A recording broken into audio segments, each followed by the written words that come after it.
Hello everyone. तो आपका फिर से स्वागत है आपके अपने YouTube channel agri learners point पर। तो आपकी जैसा कि लगातार कमेंट कर रहे थे, आपकी जैसे कि लगातार डिमांड थी कि आपके लिए स्पेशल क्लास ऑर्गेनाइज की जाए। तो यहाँ पर एग्री लर्नर्स पॉइंट की ओर से आपके लिए स्पेशल क्लास ऑर्गेनाइज की जा रही है कृषि विज्ञान 500 मोस्ट इंपॉर्टेंट क्वेश्चंस की, जो कि आपकी चाहे इंट्रेंस एग्जाम हो या फिर किसी भी प्रकार का कॉम्पिटिटिव एग्जाम, सभी के लिए मोस्ट इंपॉर्टेंट रोल निभाने वाली है। अब यहाँ पर याद रखिएगा, इसका हम पार्ट नंबर फर्स्ट क्लियर करेंगे। मतलब आज हम 250 क्वेश्चंस को कंप्लीट करेंगे। इसके नेक्स्ट लेक्चर मतलब सुबह हम करेंगे 250 अगले क्वेश्चंस को। मतलब केवल हम 2 लेक्चर में 500 क्वेश्चंस को क्लियर करने वाले हैं। ठीक है, इसके लिए आपको कुछ नहीं करना है, जल्दी से इस वीडियो को जितने भी आपके फ्रेंड्स हैं एग्रीकल्चर फ्रेंड, उन सभी के साथ जल्दी से शेयर कर दीजिए, जिससे कि आपके साथ साथ अपने जो भी फ्रेंड है एग्रीकल्चर के फ्रेंड, उन सभी को भी बेनिफिट हो जाए।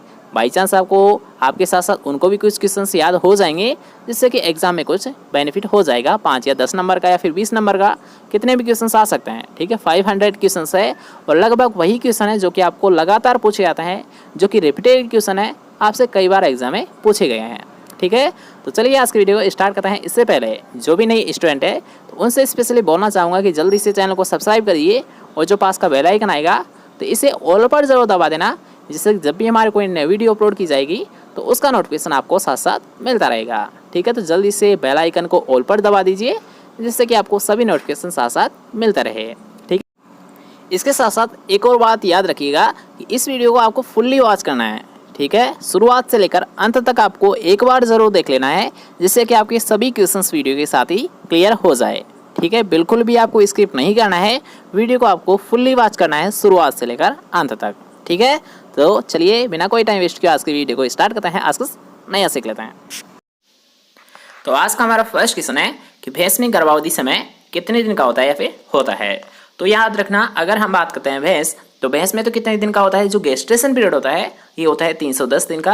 और अगर हम बात करते हैं गाय, तो गाय में कितने दिन का होता है, ये होता है 281 दिन का होता है। दोनों को याद रखिएगा, क्योंकि यार हाँ दोनों ही आपसे एग्जाम में पूछे जाते हैं। ठीक है, नेक्स्ट क्वेश्चन की हम बात करते हैं। नेक्स्ट क्वेश्चन एक अच्छा क्वेश्चन, यहाँ कई बार आपसे पूछा गया है कि मुर्गी के शरीर का तापमान कितना होता है। मतलब यहाँ बॉडी टेम्परेचर आपसे पूछा गया है हैन का। ठीक है, बॉडी टेम्परेचर कितना होता है मुर्गी का, ये होता है यहाँ 106 डिग्री फ़ारेनहाइट। कितना होता है, 106 डिग्री फ़ारेनहाइट होता है। नेक्स्ट क्वेश्चन की बात करते हैं। नेक्स्ट क्वेश्चन आपसे पूछा गया है कि दूध में किस तत्व की कमी पाई जाती है। ठीक है, यहाँ पर पूछा गया है किसकी डेफिशिएंसी होती है मिल्क में। ठीक है, आपने ये तो पढ़ा होगा कि दूध का सफ़ेद रंग तो किसके कारण होता है, केसिन के कारण होता है। और अगर हम बात करते हैं, याद रखना, पीला रंग दूध का, तो ये किसके कारण होता है, ये होता है कैरोटीन के कारण होता है। लेकिन अब यहाँ पर आपसे पूछा गया ऐसा कौन सा तत्व है जिसकी कमी दूध में पाई जाती है। तो कौन सा होता है, याद रखिएगा, लोहा होता है। किसकी कमी पाई जाती है दूध में, ये होती है लोहे की होती है। ठीक है, नेक्स्ट क्वेश्चन की हम बात करते हैं। नेक्स्ट क्वेश्चन एक मोस्ट इंपॉर्टेंट क्वेश्चन है और कई बार आपसे पूछा गया है कि गाय की द्विप्रयोजनी नस्ल कौन सी होती है। तो याद रखिएगा थार पारकर है। कौन सी होती है, याद रखिएगा, डबल पर्पज के लिए जिससे पाला सा है, कौन सी होती है, थार पारकर होती है। याद रखिएगा, कई बार पूछा गया आपसे, एक सिलेक्टेड क्वेश्चन है। ठीक है, नेक्स्ट क्वेश्चन की हम बात करते हैं, जो कि हमने आपको सुबह ही बताया था कि राष्ट्रीय डेयरी अनुसंधान संस्थान कहाँ पर स्थित है। तो अगर याद रखना, अगर आपसे पूछा जाता है राष्ट्रीय डेयरी अनुसंधान संस्थान मतलब नेशनल डेयरी रिसर्च इंस्टीट्यूट, तो ये कहाँ पर स्थित है, ये स्थित है यहाँ करनाल हरियाणा में। NDRI कहाँ पर स्थित है, करनाल हरियाणा में स्थित है। इसकी स्थापना कब की गई थी, याद रखिएगा 1923 में। कहाँ पर की गई थी, बेंगलोर में। और इसे ट्रांसफर कर दिया गया था 1955 में। कहाँ पर कर दिया गया था, इसे 1955 में ट्रांसफर कर दिया गया था करनाल हरियाणा में। ठीक है, याद रखिएगा। नेक्स्ट क्वेश्चन की बात करते हैं। नेक्स्ट क्वेश्चन आपसे पूछा गया है कि गर्भविधि का उपयोग किसके परीक्षण हेतु किया जाता है। तो याद रखिएगा, गर्भविधि का अगर हम बात करते हैं तो गर्भविधि का उपयोग किसके परीक्षण हेतु किया जाता है, किसके टेस्ट के लिए किया जाता है, ये किया जाता है वसा के टेस्ट के लिए किया जाता है। ठीक है, नेक्स्ट क्वेश्चन आपसे पूछा गया है कि गाय की दुग्ध सिराओं में होता है। मतलब क्या होता है इनकी, यानी जो दुग्ध सिराएं होती है तो इनमें क्या पाया जाता है। तो याद रखिएगा, दुग्ध सिराओं में दूध नहीं पाया जाता, बल्कि क्या पाया जाता है, खून पाया जाता है। इस क्वेश्चन में आप कंफ्यूज हो सकते हो, इसलिए याद रखिएगा कि गाय की दुग्ध सिराओं में क्या होता है, खून होता है, ब्लड होता है।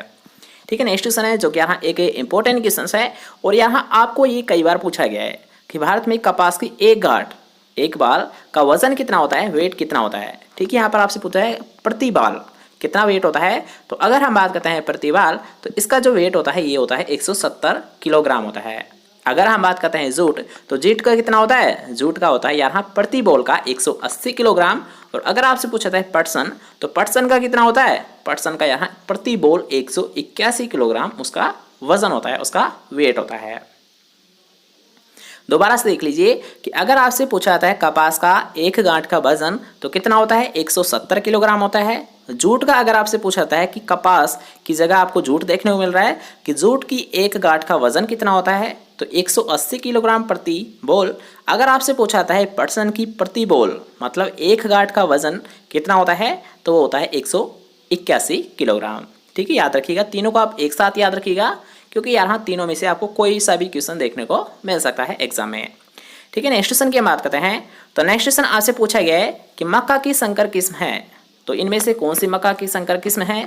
तो जो ऑप्शंस आपके दे रखे थे गंगा 11। अब यहाँ पर आपको एक शॉर्ट ट्रिक भी आपको बताई थी कि गंगा, ठीक है, गंगा जो भी सीरीज है ये सभी किसकी होती है, मक्के की होती है। ठीक, गंगा चाहे आप ए ले लो, 2 ले लो, 3 ले लो, 4 ले लो या फिर 5 ले लो, कोई सी भी सीरीज है जो कि गंगा की है वो सभी किसकी होती है, यहाँ मक्का की संकर किस्में होती है। ठीक है, नेक्स्ट क्वेश्चन की बात करते हैं। नेक्स्ट क्वेश्चन आपसे पूछा गया है कि राजस्थान की औसत वार्षिक वर्षा कितनी है। अब याद रखिएगा, एक होती है राजस्थान की, एक होती है भारत की। ठीक है, आपको दोनों ही एग्जाम में पूछी जाती है कि राजस्थान की औसत वार्षिक वर्षा कितनी होती है, मतलब एवरेज जो रेनफॉल होती है ये कितनी होती है। तो अगर आपसे पूछा था राजस्थान के लिए, तो राजस्थान की तो कितनी होती है, 575 mm होती है।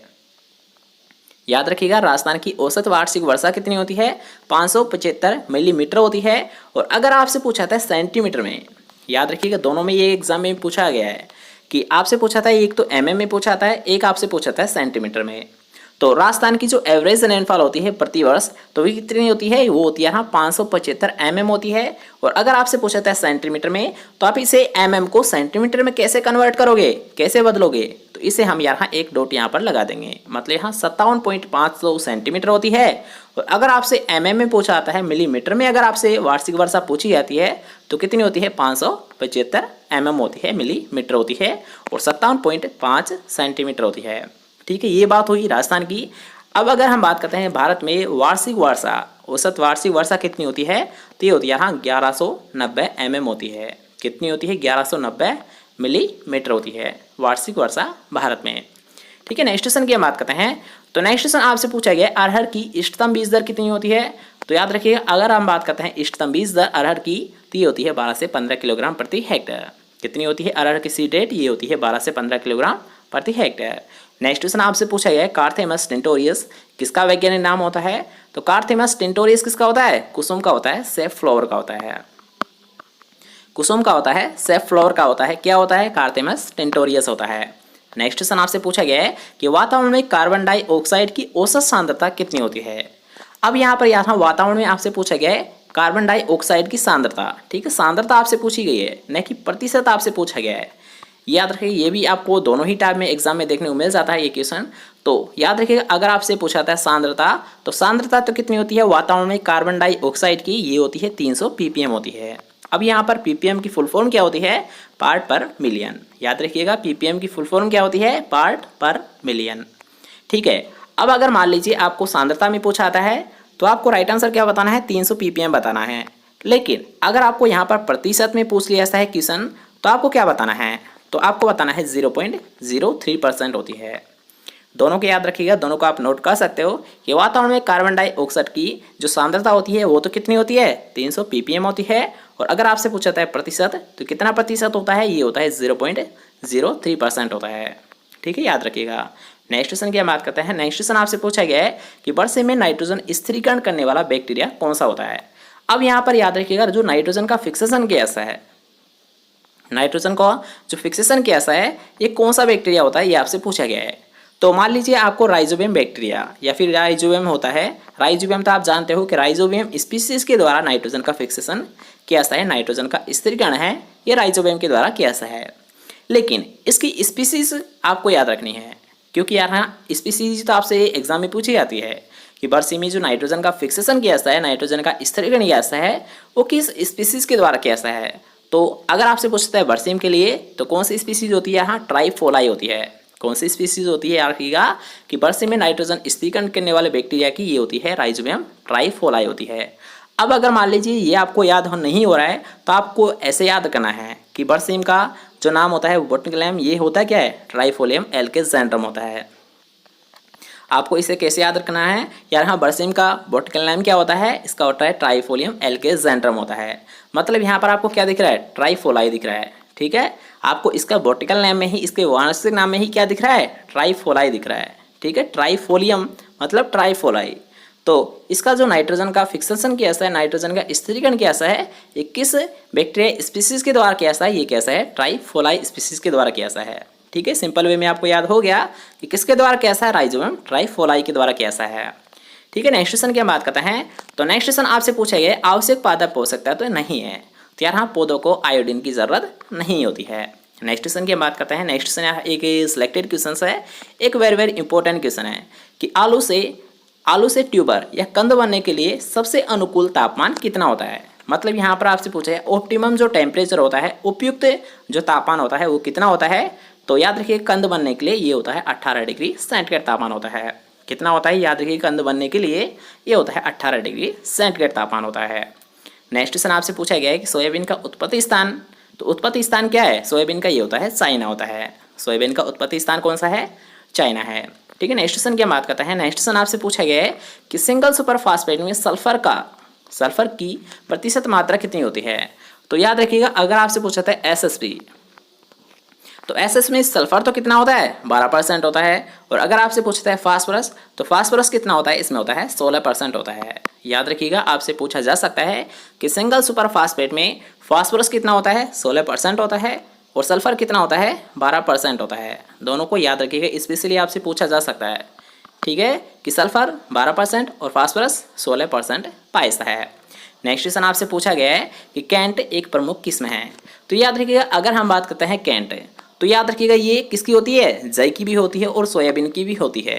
ठीक है, आप दोनों को नोट कर सकते हो क्योंकि यहाँ ब्रागली और कैंट ये तीनों ही वेराइटी किसकी होती है, सोयाबीन की होती है। लेकिन आपसे यहाँ पर पूछा गया केवल कैंट, तो यहाँ केवल कैंट किसकी होती है, जई की होती है और सोयाबीन की भी होती है। याद रखिएगा कैंट किसकी होती है, ये जई की भी होती है और सोयाबीन की भी वेराइटी होती है। ठीक है, नेक्स्ट क्वेश्चन की हम बात करते हैं। नेक्स्ट क्वेश्चन यार एक अच्छा क्वेश्चन है, आपसे कई बार पूछा गया है कि हृदय रोगी के लिए कौन सा खाद्य तेल उपयुक्त होता है। यहाँ पर आपको दे रखा है यहाँ हार्ट जो पेशेंट होते हैं तो उनके लिए कौन सा खाद्य तेल उपयुक्त होता है। तो याद रखिएगा सूरजमुखी का भी अच्छा होता है और कुसुम का भी अच्छा होता है। किस किस का होता है यार, हार्ट पेशेंट के लिए ये सूरजमुखी का भी होता है और कुसुम का भी होता है। ठीक है, नेक्स्ट क्वेश्चन की हम बात करते हैं। तो नेक्स्ट क्वेश्चन आपसे पूछा गया है कि इसबगोल पैदा करने में मुख्य जिला कौन सा होता है। तो याद रखिएगा अगर आपसे पूछा था इसबगोल पैदा करने का मुख्य जिला, तो सबसे ज़्यादा जो कियासा है मतलब 40%। याद रखिएगा टोटल का जो 40% जो इसबगोल पैदा कियासा ये कहाँ पर कियासा है, जालोर में कियासा है। कहाँ पर कियासा है, जालोर में कियासा है। नेक्स्ट क्वेश्चन की हम बात करते हैं। नेक्स्ट क्वेश्चन आपसे पूछा गया है कि फूल गोभी में भूरापन की कमी के कारण होता है। मतलब ऐसा कौन सा तत्व है जिसके कारण भूरापन रोग फूल गोभी में हो जाता है। अब यहाँ पर आपको मैंने बताया था कि भूरापन मतलब ब्राउनिंग, तो ब्राउनिंग से ही आपको स्पष्ट हो रहा है कि जो फूल गोभी में जो ब्राउनिंग रोग होता है ये किस तत्व की कमी से होता है, ये होता है बोरोन तत्व की कमी से होता है। ब्राउनिंग से ही आपको पता चल जाएगा क्योंकि ब्राउनिंग से स्पष्ट हो रहा है बोरोन तत्व की कमी। ठीक है, नेक्स्ट क्वेश्चन की हम बात करते हैं। तो नेक्स्ट क्वेश्चन आपसे पूछा गया है कौन सा फल उष्ण जलवायु का है। ठीक है, यहाँ पर आपसे पूछा है उष्ण जलवायु का कौन सा फल है, तो कौन सा होता है, आम होता है। ठीक है, नेक्स्ट क्वेश्चन की हम बात करते हैं। नेक्स्ट क्वेश्चन आपसे पूछा गया है कि कद्दू की बीज दर किलोग्राम प्रति हेक्टेयर कितनी होती है। तो इसकी अगर हम बात करते हैं कद्दू की सीड रेट, तो ये होती है 5 से 6 किलोग्राम प्रति हेक्टेयर। कितनी होती है, याद रखिएगा 5 से 6 किलोग्राम प्रति हेक्टेयर कद्दू की सीड रेट होती है प्रति हेक्टेयर। ठीक है, नेक्स्ट क्वेश्चन की हम बात करते हैं। नेक्स्ट क्वेश्चन आपसे पूछा गया है कि बेरवे वानस्पतिक, याद रखिएगा यहाँ पर आपसे पूछा गया है कि बेरवे वानस्पतिक प्रबंधन की प्रचलित विधि है। मतलब यहाँ पर आपसे पूछा गया है कि जो प्रोपेशन कैसा है, जो प्रवर्धन कैसा है बेर में, ये किसके द्वारा कैसा है। तो ये कैसा है, कलिकायन के द्वारा कैसा है। किसके द्वारा कैसा है, जो कलिकायन मेथड होता है उसके द्वारा कैसा है। लेकिन अगर आपसे यहाँ पर पूछा जाता है जैसे कि मान लीजिए कलिकायन भी कई प्रकार की होती है, जैसे कि टी हुई, वी हुई, उल्टा टी हुआ, कई प्रकार की होती है। लेकिन अगर हम बात करते हैं बेर, तो बेर में यहाँ एक तो टी और एक रिंग, याद रखिएगा 2 प्रकार के मुख्यतः यूज किया जाता है, एक तो टी कलिकायन और एक रिंग कलिकायन का मुख्यतः प्रयोग किया जाता है। ठीक है, नेक्स्ट क्वेश्चन की बात करते हैं। नेक्स्ट क्वेश्चन आपसे पूछा गया है कि सुनहरी क्रांति का संबंध है। तो याद रखिएगा, अगर हम बात करते हैं गोल्डन रेवोल्यूशन, ठीक है, सुनहरी क्रांति मतलब गोल्डन रेवोल्यूशन, तो गोल्डन रेवोल्यूशन का संबंध किससे होता है? फल उत्पादन से संबंध होता है। किससे संबंध होता है? सुनहरी क्रांति का ये होता है, याद रखिएगा, फल उत्पादन से संबंध होता है। और अगर हम बात करते हैं इसका फादर किसे बोला जाता है, मतलब फादर ऑफ गोल्डन रेवोल्यूशन किसे बोला जाता है, तो वो बोला जाता है डॉक्टर के.एल. चड्ढा को बोला जाता है। किसे बोला जाता है? Doctor KL. चड्ढा को बोला जाता है। ठीक है, नेक्स्ट क्वेश्चन की हम बात करते हैं। नेक्स्ट क्वेश्चन आपसे पूछा गया है कि कुल घुलनशील ठोस पदार्थ, कुल घुलनशील ठोस पदार्थ किसके द्वारा ज्ञात किया जाता है? तो ये क्वेश्चन हमने आपको कल ही क्लियर करवाया था कि टीएसएस की मात्रा, टोटल सोल्यूबल सॉलिड की मात्रा किसके द्वारा ज्ञात की जाती है? ये ज्ञात की जाती है रिफ्रैक्टोमीटर के द्वारा।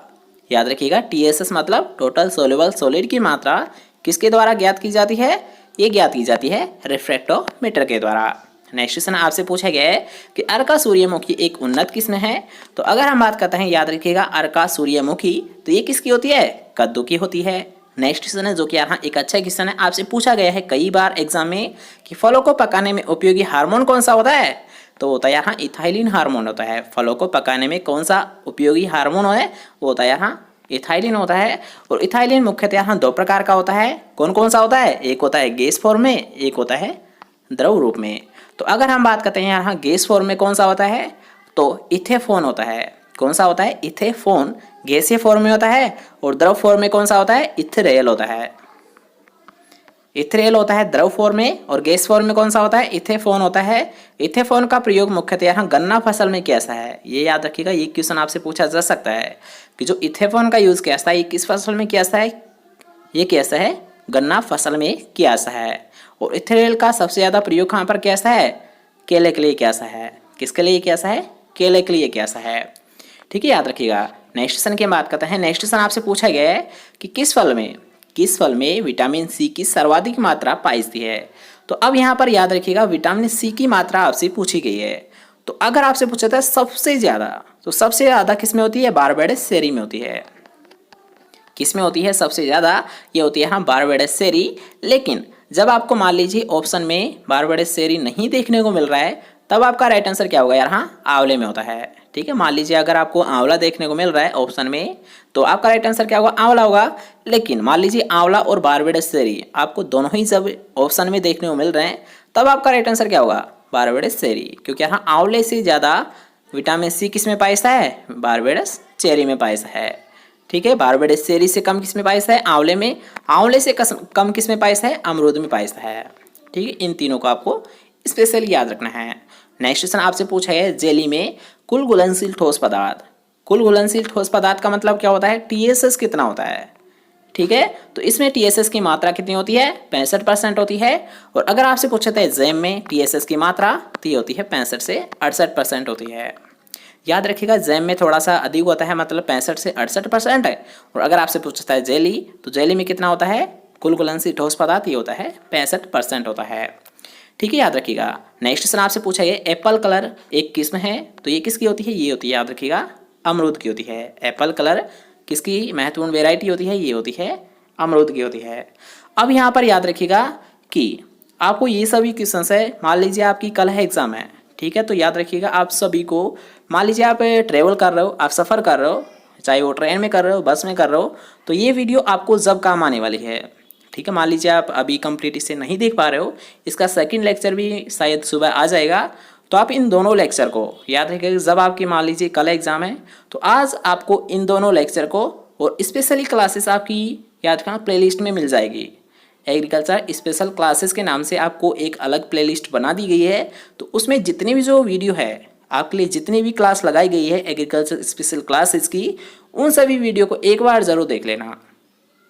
चाहे आप 3 दिन पहले से ही स्टार्ट कर दीजिए, लेकिन एग्रीकल्चर स्पेशल क्लासेस की जो प्लेलिस्ट है हमारे चैनल पर, उन सभी वीडियो को एक बार ज़रूर क्लियर कर लेना, जिसमें यहाँ एनिमल हस्बेंड्री की भी आपकी क्लियर हो जाएगी और कृषि विज्ञान मतलब एग्रीकल्चर की भी आपकी कंप्लीट हो जाएगी। ठीक है, हॉर्टिकल्चर की भी आपके लिए स्पेशल क्लास लगा दी गई है, तो वो भी आपकी कंप्लीट हो जाएगी।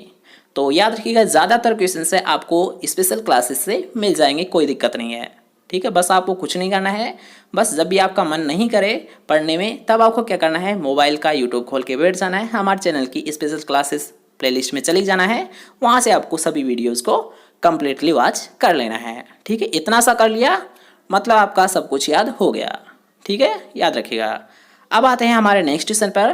तो नेक्स्ट क्वेश्चन आपसे पूछा गया है कि मेथी का सर्वाधिक उत्पादन किस प्रदेश में होता है। तो अगर हम बात करते हैं मेथी का, ठीक है, मेथी का जो सर्वाधिक उत्पादन लिया सा है, यहाँ पर पूछा गया स्टेट, तो राजस्थान में सबसे ज़्यादा लिया सा है। और अगर हम बात करते हैं राजस्थान में सबसे ज़्यादा कहाँ पर लिया सा है, तो नागौर में लिया सा है। याद रखिएगा, मेथी का सर्वाधिक उत्पादन कहाँ पर किया सा है, नागौर में किया सा है। ठीक है, नेक्स्ट क्वेश्चन की हम बात करते हैं। नेक्स्ट क्वेश्चन आपसे पूछा गया है कि एक वयस्क व्यक्ति को औसत दैनिक सब्जी आवश्यक होती है। मतलब यहाँ एक व्यक्ति को प्रतिदिन कितनी सब्जी की आवश्यकता होती है, तो वो होती है यहाँ 300 ग्राम प्रति व्यक्ति प्रतिदिन। याद रखिएगा, एक जो व्यक्ति होता है तो उसे 300 ग्राम प्रति व्यक्ति प्रतिदिन आवश्यक होती है सब्जी की। अब याद रखिएगा, इन 300 ग्राम में क्या आ जाता है, जैसे कि मान लीजिए कोई रूट की सब्जी है, कोई स्टेम की सब्जी है, कोई लीव्स की उत्पत्ति है, मतलब यहाँ लीव्स की सब्जी है। मतलब इन 300 ग्राम में आपको सभी प्रकार की सब्जियों को खाना है। ठीक है, ये रिक्वायरमेंट बताई जाती है ICMR के द्वारा। याद रखिएगा, जो ये आवश्यक मात्रा बताई जाती है कि प्रतिदिन प्रति व्यक्ति को 300 ग्राम मात्रा लेनी चाहिए सब्जी की, ये किसके द्वारा बताया जाता है, ये बताया जाता है ICMR के द्वारा बताया जाता है। ठीक है, याद रखिएगा। नेक्स्ट क्वेश्चन आपसे पूछा जा सकता है कि टोगनबर्ग एक विदेशी नस्ल है, तो किसकी होती है, ये होती है बकरी की होती है। टोगनबर्ग किसकी नस्ल होती है, किसकी ब्रीड होती है, ये होती है बकरी की होती है। नेक्स्ट क्वेश्चन आपसे पूछा गया है कि कुसुम के बीज में तेल की मात्रा कितनी % होती है। अब याद रखिएगा, ये जो क्वेश्चन है, ठीक है, यहाँ पर जो आपका राइट आंसर बताया गया है ये ऑप्शंस के अकॉर्डिंग आपको बताया गया है। ठीक है, याद रखिएगा, जो तेल की मात्रा है कुसुम में ये कितनी होती है, 30 से 35% होती है। ठीक है, इसको आप एक बार मैच कर लीजिएगा, क्योंकि यहाँ पर जो राइट आंसर आपको दे रखा है ये ऑप्शंस के अकॉर्डिंग दे रखा है। ठीक है, इसलिए आप एक बार ज़रूर देख लेना कि कुसुम के जो बीज में तेल की मात्रा होती है ये कितनी % होती है।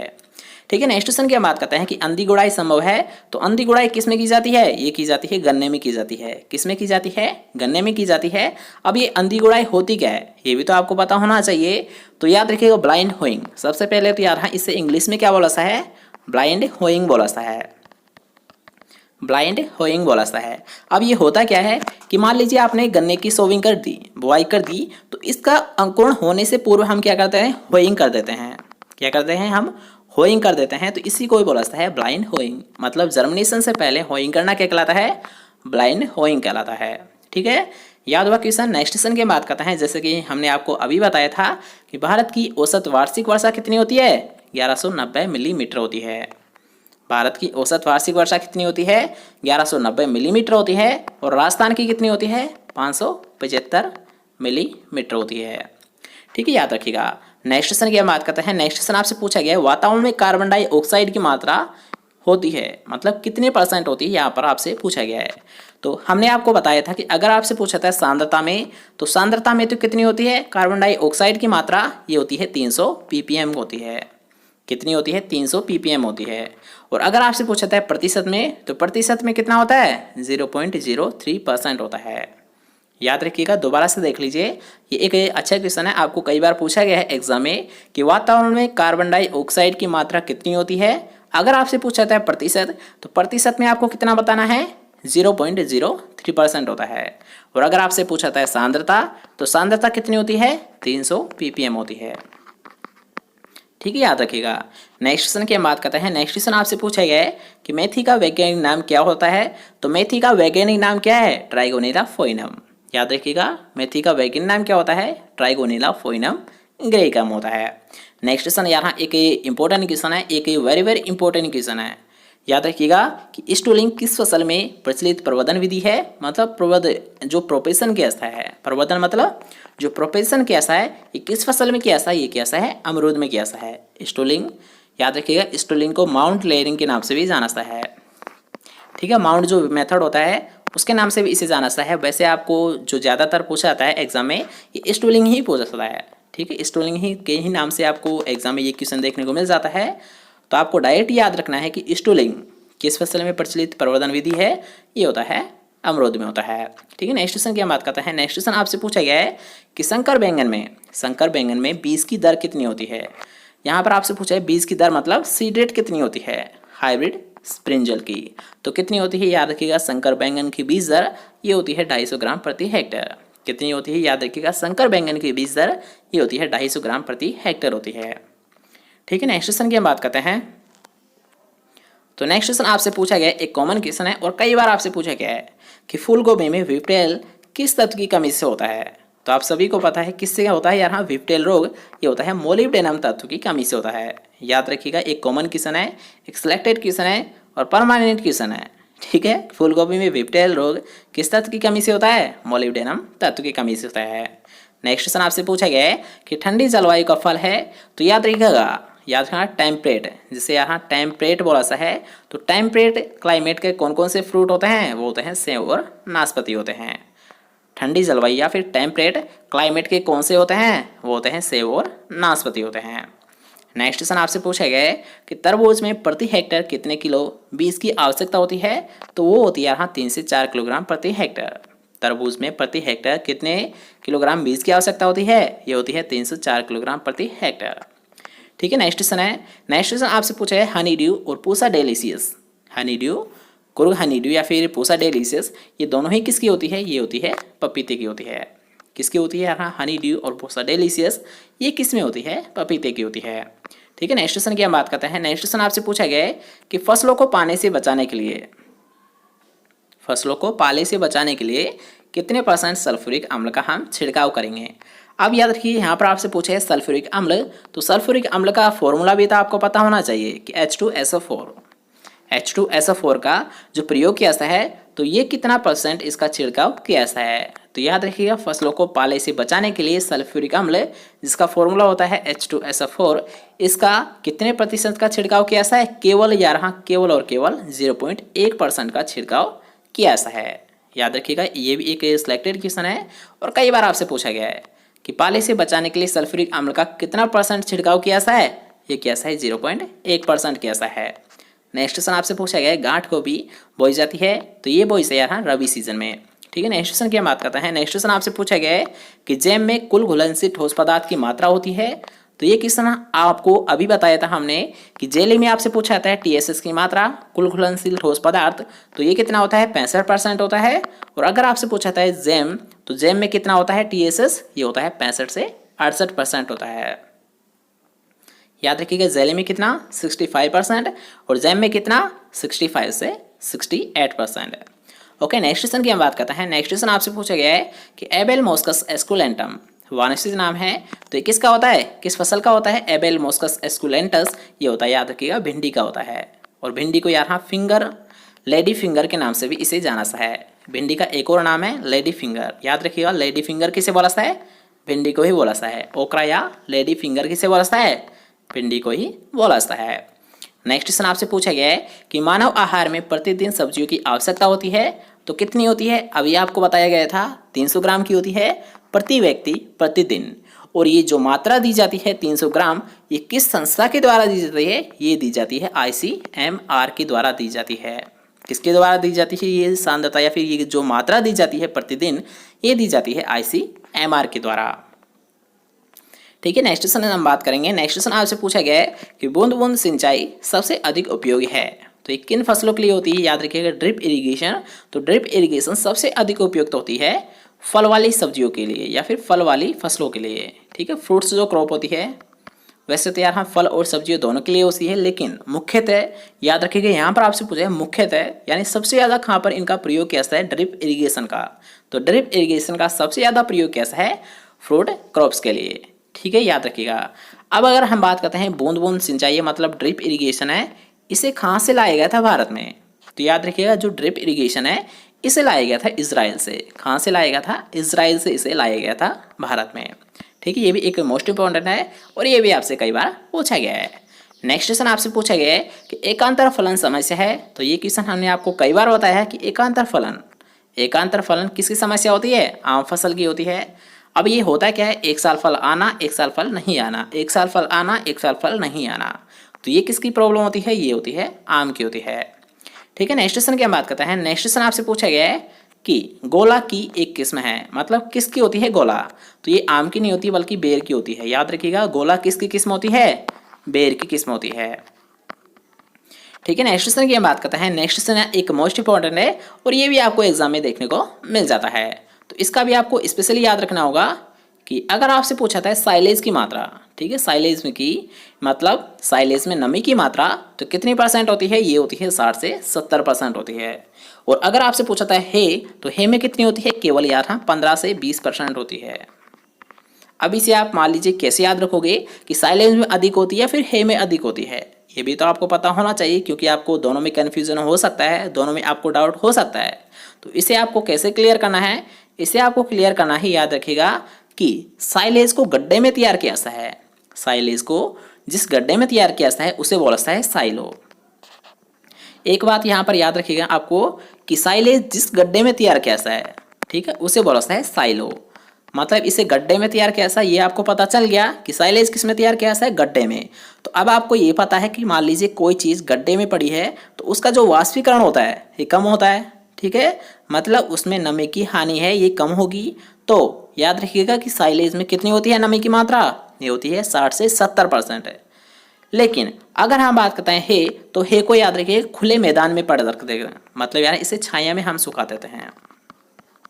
याद रखिएगा साइलेज को तो हम गड्ढे में तैयार कर रहे हैं तो उसमें क्या होता है 60 से 70% नमी की मात्रा होती है, और हे को हम क्या करते हैं छाया में सुखाते हैं, जिससे क्या होता है इसमें नमी की मात्रा केवल 15 से 20% रह जाती है। ठीक है, तो अब आपको कोई भी कन्फ्यूजन नहीं होना चाहिए इस क्वेश्चन में। ठीक है, तो नेक्स्ट क्वेश्चन की हम बात करते हैं। नेक्स्ट क्वेश्चन आपसे पूछा गया है कि पश्मीना नस्ल है, तो पश्मीना किसकी होती है, बकरी की नस्ल होती है। नेक्स्ट क्वेश्चन आपसे पूछा गया है मुर्गी की द्विप्रयोजनीय नस्ल कौन सी होती है, तो वो होती है रोड आइसलैंड रेड होती है। नेक्स्ट क्वेश्चन आपसे पूछा गया राजस्थान में मुर्गी पालन में अग्रणी जिला है, तो याद रखिए मुर्गी पालन, तो सबसे ज़्यादा मुर्गियाँ कहाँ पर पाली जाती है, अजमेर में पाली जाती है। कहाँ पर पाली जाती है, अजमेर में पाली जाती है। नेक्स्ट क्वेश्चन है जो क्या है एक इंपॉर्टेंट क्वेश्चन है, यहाँ पर ही आपको 2 बार पूछा गया है। ठीक है, 2 या कितनी बार पूछा गया है, एग्जाम में सुपरवाइजर में पूछा गया है, और जेट आपकी जो जेट एग्जाम थी पर्सनालिटी पेपर उसमें भी ये आपसे पूछा गया है कि मुर्गी के शरीर का तापमान कितना होता है, मतलब बॉडी टेम्परेचर कितना होता है, मुर्गी के शरीर का तापमान कितना होता है, बॉडी टेम्परेचर कितना होता है, तो ये होता है याद रखिएगा 105 से 160 डिग्री फ़ारेनहाइट। कितना होता है, 105 से 160 डिग्री फ़ारेनहाइट होता है। नेक्स्ट क्वेश्चन आपसे पूछा गया है कि ताज़े दूध का पीएच मान कितना होता है, तो याद रखिएगा अगर आपसे पूछा जाए ताज़े दूध का पीएच मान तो ये कितना होता है, 6.7 होता है। कितना होता है, 6.7 होता है। ओके, नेक्स्ट क्वेश्चन आपसे पूछा गया है गाय में गर्भावधि समय कितना होता है, तो ये क्वेश्चन हमने आपको फर्स्ट क्वेश्चन ही बताया था कि अगर आपसे पूछता है भैंस, तो भैंस में कितने दिन का होता है गेस्टेशन पीरियड, गर्भावधि समय, ये होता है 310 दिन का। और अगर आपसे पूछता है गाय, तो गाय का कितना होता है 281 दिन का होता है। भैंस का कितना 310 दिन, गाय का कितना 281 दिन। ओके, नेक्स्ट क्वेश्चन की हम बात करते हैं। नेक्स्ट क्वेश्चन आपसे पूछा गया है कि भारत की सर्वाधिक महत्वपूर्ण दलहनी फसल कौन सी होती है, तो याद रखिएगा अगर हम बात करते हैं भारत की सर्वाधिक महत्वपूर्ण दलहनी फसल तो कौन सी होती है, चना होती है। कौन सी होती है, चना होती है। ठीक है, नेक्स्ट क्वेश्चन की हम बात करते हैं कि कौन सी फसल गरीब आदमी की मित्र फसल कहलाती है। याद रखिएगा ये भी एक अच्छा क्वेश्चन है, कॉमन क्वेश्चन है कि ऐसी कौन सी फसल है जिसे हम गरीब आदमी का मित्र के नाम से जाना जाता है, तो कौन सी होती है, आलू होती है। यहाँ आलू फसल को गरीब आदमी का मित्र बोला जाता है, आलू फसल को गरीब आदमी का मित्र बोला जाता है। नेक्स्ट क्वेश्चन आपसे पूछा गया है कि डेड हार्ट बीमारी किससे संबंधित है, मतलब ऐसी कौन सी फसल है जिसमें डेड हार्ट बीमारी होती है, तो डेड हार्ट याद रखना गन्ने में होती है।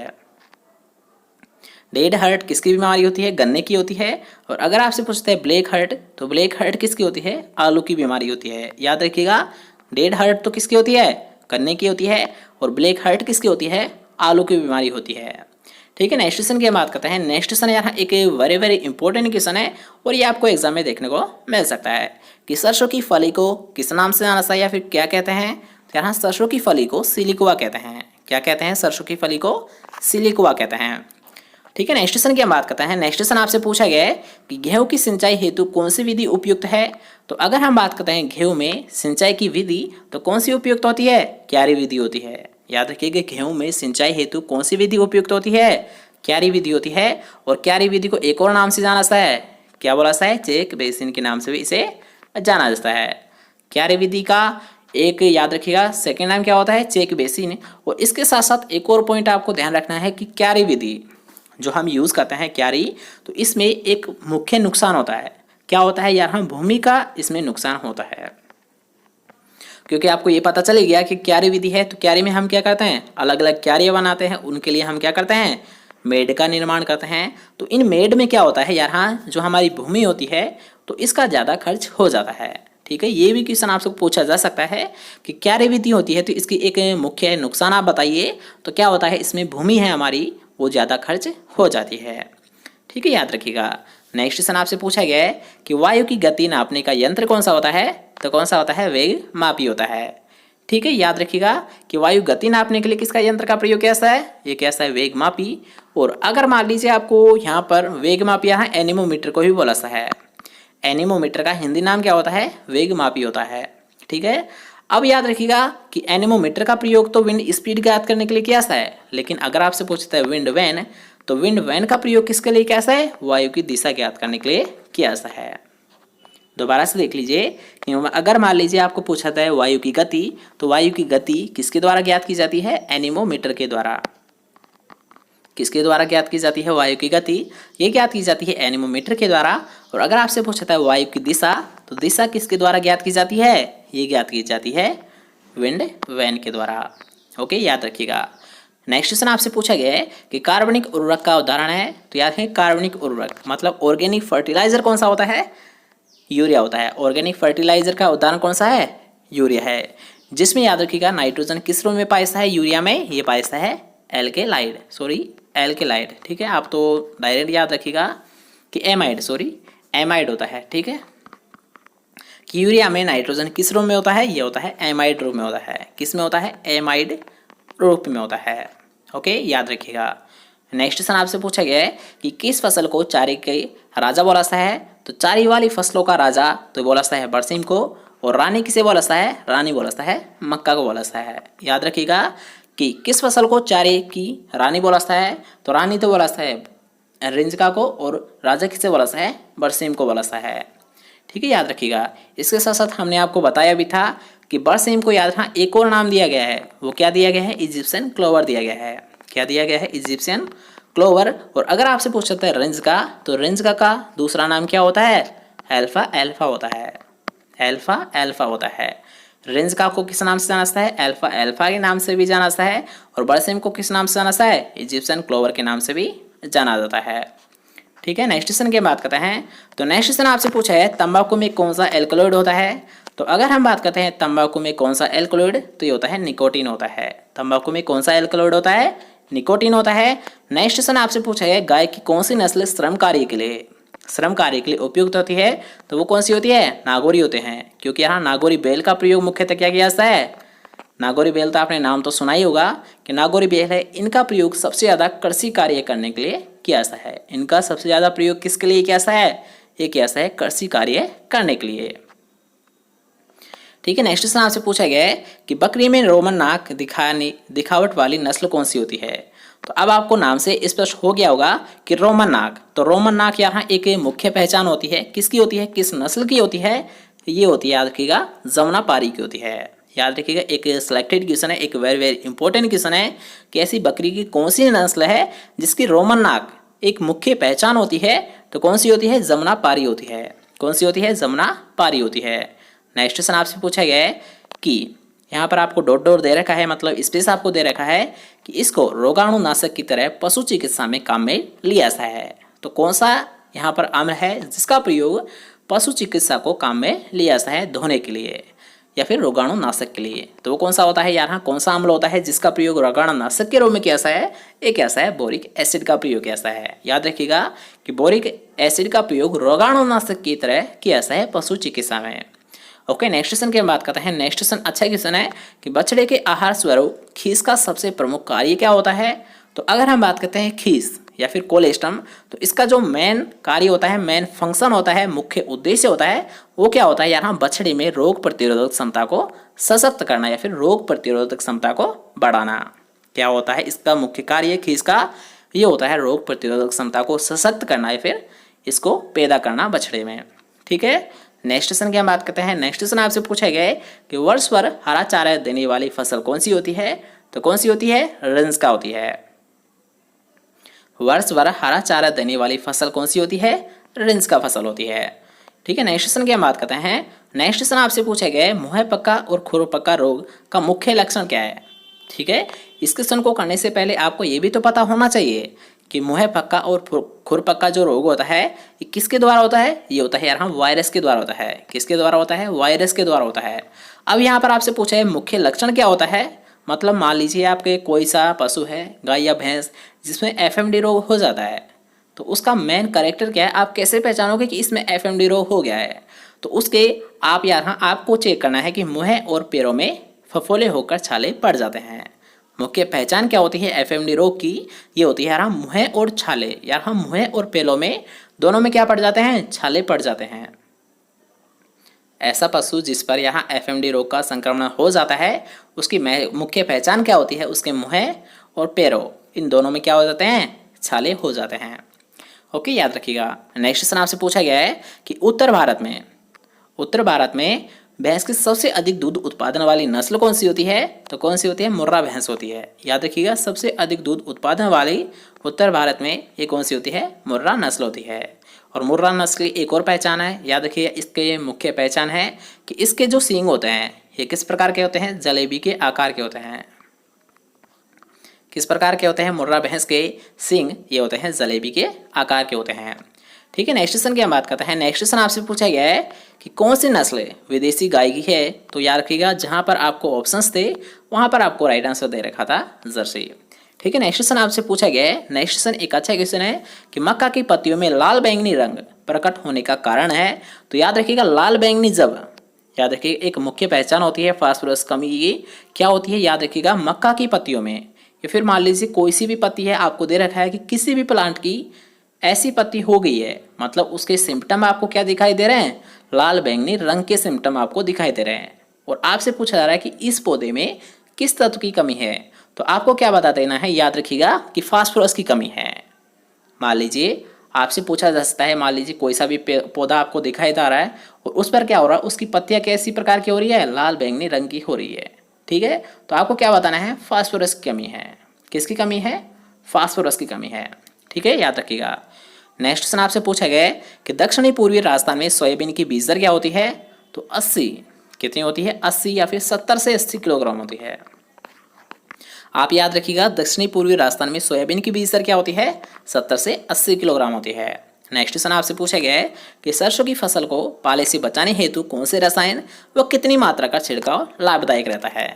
ठीक है, इस क्वेश्चन में आपको दोनों ही पूछा गया है कि एक सबसे पहला जो क्वेश्चन है इसमें पूछा गया है कि किस रसायन का प्रयोग करोगे, और दूसरा क्वेश्चन यहाँ पर आपसे पूछा है कितनी मात्रा का आप छिड़काव करोगे। तो हमने दोनों को ही आपको अभी बताया था कि हम किसका प्रयोग करते हैं पाले से बचाने के लिए? सल्फ्यूरिक अम्ल का हम प्रयोग करते हैं। किसका प्रयोग करते हैं? हम सल्फ्यूरिक अम्ल का प्रयोग करते हैं। कितना यूज़ करते हैं? 0.1% हम यूज़ करते हैं। अब यहाँ पर अगर मान लीजिए आपको ये नाम देख के थोड़ा बहुत कन्फ्यूजन हो रहा है, डाउट हो रहा है कि गंधक का तेजाब, तो याद रखिएगा आपको कन्फ्यूज बिल्कुल भी नहीं होना है, क्योंकि यहाँ सल्फ्यूरिक अम्ल का ही सेकेंड नाम क्या होता है? गंधक का तेजाब होता है। सल्फ्यूरिक अम्ल को ही याद रखा गंधक का तेजाब भी बोला सा है। और इसका जो फॉर्मूला होता है, जो सिंबल होता है वो क्या होता है? H2SO4 होता है। और कितनी मात्रा का हम छिड़काव करते हैं? वो करते हैं 0.1% का हम छिड़काव करते हैं। ठीक है, याद रखिएगा। नेक्स्ट क्वेश्चन आपसे पूछा गया है। तो नेक्स्ट क्वेश्चन आपसे पूछा गया है कि सोयाबीन में खरपतवार नियंत्रण हेतु आप किस शाकनाशी का प्रयोग करोगे। तो वो किया है इमेजा थारपारकर का। याद रखिएगा, थापीर का यूज़ किया है। अंकुरण के बाद में पूछा गया है यार हाँ पोस्ट इमरजेंस के रूप में आपको प्रयोग करना है, तो आप किसका प्रयोग करोगे? यार हाँ इमेजा थापीर का हम यूज़ करते हैं। याद रखिएगा, आपको स्पेशली यहाँ पर दे रखा है कि सोयाबीन में आप पोस्ट इमरजेंस के रूप में किस वीडीसाइड का प्रयोग करोगे, किस हार्बिसाइड का प्रयोग करोगे। तो आपको क्या बताना है? यहाँ इमेजा थापीर का हम यूज़ करेंगे। ठीक है, याद रखिएगा। नेक्स्ट क्वेश्चन आपसे पूछा गया है कि सिंचाई जल के साथ उर्वरक देने की विधि क्या कहलाती है। तो याद रखिएगा, वह विधि कौन सी होती है जिसमें यहाँ सिंचाई जल के साथ उर्वरक दिया जाता है। तो वो विधि होती है फर्टिगेशन। अब आपको इसे कैसे याद रखना है कि सिंचाई जल के साथ क्या देना? फर्टिलाइजर देना क्या कहलाता है? फर्टिगेशन कहलाता है। उर्वरक मतलब फर्टिलाइजर। ठीक है, आपको इंग्लिश में याद रखना है कि सिंचाई जल के साथ उर्वरक देना क्या कहलाता है? फर्टिगेशन कहलाता है। या फिर सिंचाई जल के साथ फर्टिलाइजर देना क्या कहलाता है? फर्टिगेशन कहलाता है।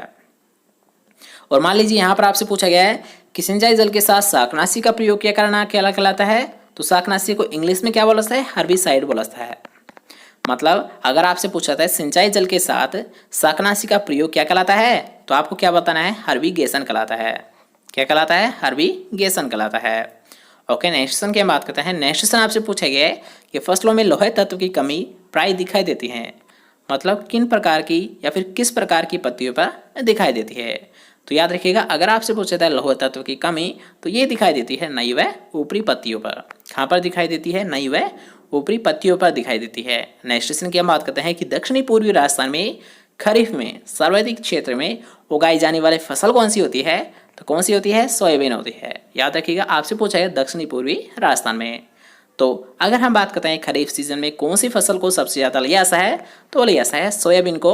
और सोयाबीन की बीज दर क्या रखी जाती है, 70 से 80 किलोग्राम प्रति हेक्टेयर। ओके, नेक्स्ट क्वेश्चन की हम बात करेंगे। तो नेक्स्ट क्वेश्चन एक अच्छा क्वेश्चन है, आपसे कई बार ये भी पूछा गया है कि गाजर घास मतलब पार्थेनियम हिस्टेरोफोरस खरपतवार के जैविक नियंत्रण हेतु किस कीट का प्रयोग किया जाता है। याद रखिएगा, यहाँ पर आपसे पूछा है किस कीट का प्रयोग किया जाता है। ओके, तो अब यहाँ पर 2 या 3 क्वेश्चन आपके बन रहे हैं। फर्स्ट क्वेश्चन है कि गाजर घास का वानस्पतिक नाम क्या होता है, पार्थेनियम हिस्टेरोफोरस होता है। गाजर घास का वानस्पतिक नाम क्या होता है, पार्थेनियम हिस्टेरोफोरस होता है। सेकेंड क्वेश्चन यहाँ पर आपसे पूछा गया है कि यहाँ पर आपसे पूछा है कीट कौन सा कीट होता है, लेकिन अब यहाँ पर जिस कीट का हम यूज करते हैं उसे किस नाम से जाना, ये भी आपको पूछा जा सकता है कि मान लीजिए गाजर घास का आप कंट्रोल कर रहे हो, लेकिन किस कीट का प्रयोग कर रहे हो, यानी जो कीट का हम प्रयोग कर रहे हैं इसका नाम क्या होता है, तो इसका नाम होता है बायो एजेंट।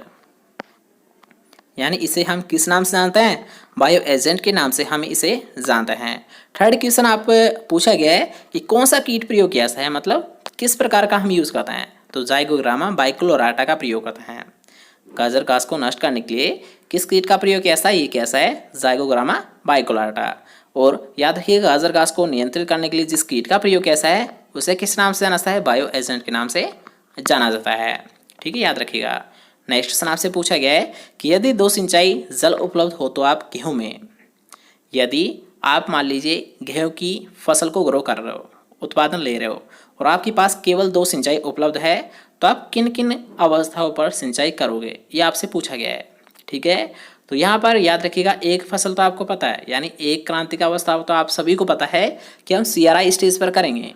लेकिन दूसरी अवस्था आपको याद रखनी होगी कि मान लीजिए आपको केवल एक सिंचाई पूछाता है, तो एक सिंचाई में तो आपको क्या बताना है, राइट आंसर, शीर्ष जड़ें जमते समय या फिर CRI अवस्था पर हम छिड़काव करेंगे। ठीक है, केवल एक होती है तब हम सिंचाई करते हैं CRI पर, जब हमारे पास 2 सिंचाई उपलब्ध होती है तब हम छिड़काव करते हैं CRI व मिल्किंग स्टेज पर। कब करते हैं सिंचाई, ये करते हैं CRI व मिल्किंग स्टेज पर करते हैं। ठीक है, याद रखिएगा। नेक्स्ट क्वेश्चन आपसे पूछा गया है कि खाद उर्वरक भू परिष्करण क्रियाओं तथा सिंचाई के प्रयोग से उत्पन्न होने वाली भू उर्वरता क्या कहलाती है। अब इस क्वेश्चन को समझने से पहले आपको एक बात याद रखनी है कि एक उर्वरता तो वो होती है जिसे हम उत्पन्न करते हैं, और एक उर्वरता वो होती है जो कि नेचुरल के द्वारा होती है, मतलब प्रकृति ने हमें दी होती है। ठीक है, उर्वरता कितने प्रकार की होती है, 2 प्रकार की होती है। एक जिसे हम उत्पन्न करते हैं, जैसे कि इस क्वेश्चन में आपसे पूछा गया है कि खाद उर्वरक और भू परिष्करण क्रियाओं के द्वारा जिस उर्वरता को उत्पन्न किया जाता है उसे किस नाम से जाना जाता है, उसे बोला जाता है उपार्जित उर्वरता। और दूसरी कौन सी होती है, जिसे खुद नेचर हमें देती है, खुद प्रकृति हमें देती है, तो कौन सी होती है, यहाँ प्रकृति उर्वरता फिर नेचर उर्वरता। ठीक है, याद रखिएगा।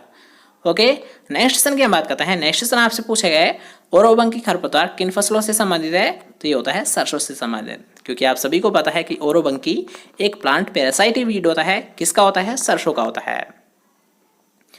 प्लांट पैरासाइटिक वीड होता है, किसका होता है, सरसों का होता है।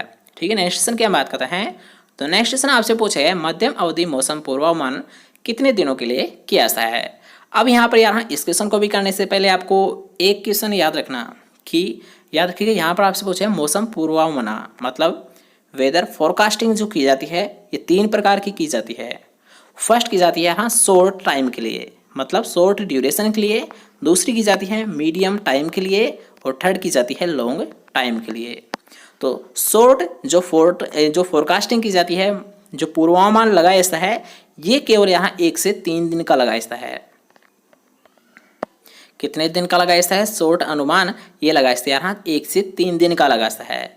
अगर आपसे पूछता है मध्यम अवधि मौसम पूर्वानुमान, ये लगाया है 3 से 10 दिन के लिए क्या लगता है। और अगर आपसे पूछता है लॉन्ग जो फोरकास्टिंग की जाती है, ये कितने दिन के लिए की जाती है, तो ये की जाती है 10 दिन से ऊपर, मतलब कितने दिन की भी हम कर सकते हैं। अगर वो पूर्वानुमान जिसमें 10 दिन से अधिक समय की जानकारी हमें दी गई है तो उसे बोला जाता है लॉन्ग फोरकास्टिंग। अगर मान लीजिए वो पूर्वानुमान जिसमें हमें 3 से 10 दिन की बारे में पूर्वानुमान लगाया गया है या फिर उसके बारे में आपको बताया गया है, जानकारी दी गई है, तो उसे बोला जाता है मीडियम फोरकास्टिंग। और अगर मान लीजिए वह पूर्वानुमान जिसमें आपको केवल 1 से 3 दिन के लिए जानकारी दी गई है तो उसे बोला जाता है शॉर्ट ड्यूरेशन। ठीक है, याद रखिएगा, शॉर्ट फोरकास्टिंग उसे बोला जाता है। दोबारा से देख लेते हैं, एक शॉर्ट, एक मीडियम और एक होता है लॉन्ग। शॉर्ट कितने दिन का, 1 से 3 दिन का। मीडियम कितने दिन का, 3 से 10 दिन का। और लॉन्ग कितने दिन का, 10 दिन से अबव दिन का। ठीक है, क्लियर हुआ क्वेश्चन। नेक्स्ट क्वेश्चन की ओर बढ़ते हैं। उससे पहले जल्दी से वीडियो को लाइक नहीं किया तो जल्दी से लाइक कीजिए। इस वीडियो को अपने दोस्तों के साथ शेयर भी कर देना, जिससे कि सभी फ्रेंड्स की हेल्प हो सके। और चैनल को अभी तक सब्सक्राइब नहीं किया है तो जल्दी से, क्या देख रहे हो, जल्दी से चैनल को सब्सक्राइब कीजिए। और जो पास का बेल आइकन आएगा तो इसे तो ज़रूर दबा देना, क्योंकि जब भी हमारी स्पेशल क्लासेस लगेगी, कोई सी भी क्लासेस लगेगी, तो उसका नोटिफिकेशन आपको तभी तो प्राप्त होगा जब आपने ऑल पर नोटिफिकेशन को दबा रखा होगा। तो अगर जल्दी से आप जाइए चैनल को सब्सक्राइब, और जो पास का बेल आइकन आएगा तो इसे ऑल पर ज़रूर दबा देना, जिससे कि जब भी हमारे कोई नई वीडियो अपलोड की जाए तो आपको सबसे पहले प्राप्त हो। नेक्स्ट क्वेश्चन आपसे पूछा गया है कि धान में खैरा रोग होता है। तो ये तो एक कॉमन क्वेश्चन है, आप सभी को पता है कि धान में खैरा रोग किस तत्व की कमी से होता है। ये होता है जिंक तत्व की कमी से होता है। लेकिन इसके साथ साथ आपको ये भी याद रखना है कि धान में जो खैरा रोग होता है इसका नियंत्रण किसके द्वारा किया जाता है। ये कैसा है, जिंक सल्फेट के द्वारा किया जाता है। किसके द्वारा किया जाता है, जिंक सल्फेट के द्वारा किया जाता है। नेक्स्ट क्वेश्चन आपसे पूछा गया है कि सोयाबीन की जल्दी पकने वाली किस्म कौन सी होती है। तो होती है JS 9305 होती है। अब हम बात करते हैं कि गेहूं फसल में चौड़ी पत्तीदार खरपतवारों को नियंत्रण करने हेतु किस शाकनाशी का प्रयोग किया जाता है। तो याद रखिए, यहाँ पर आपसे पूछा है गेहूं फसल में किसको नियंत्रित करना है, चौड़ी पत्तीदार खरपतवारों को आपको नियंत्रित करना है, तो आप किसका प्रयोग करोगे। तो हम यूज़ करेंगे मेटसल्फिरान मिथाइल का प्रयोग करेंगे। याद रखना, आप यहाँ पर ये क्वेश्चन में नहीं बता सकते, ये राइट आंसर आप नहीं बता सकते कि 2,4-D का हम प्रयोग करेंगे, क्योंकि यहाँ पर आपको स्पेशली क्रॉप के बारे में पूछा गया है। किस फसल में पूछा है, गेहूं फसल में। तो याद रखिए, गेहूं फसल में 2,4-D का प्रयोग हम नहीं करेंगे, बल्कि किसका प्रयोग करेंगे, मेटसल्फिरान मिथाइल का हम प्रयोग करेंगे। किसका प्रयोग करेंगे, याद रखिएगा, चौड़ी पत्तीदार खरपतवारों को नियंत्रित करने के लिए गेहूं फसल में ये कैसा है, मेटसल्फिरान मिथाइल का हम प्रयोग करेंगे। या फिर आप ये भी बता सकते हो कि सल्फोसल्फ्यूरान का हम प्रयोग करेंगे। ठीक है, मेटसल्फ्यूरान या फिर सल्फोसल्फ्यूरान का हम प्रयोग करेंगे। नेक्स्ट क्वेश्चन आपसे पूछा गया है कि अधिक जल बचत के लिए फसलों में सिंचाई विधि है।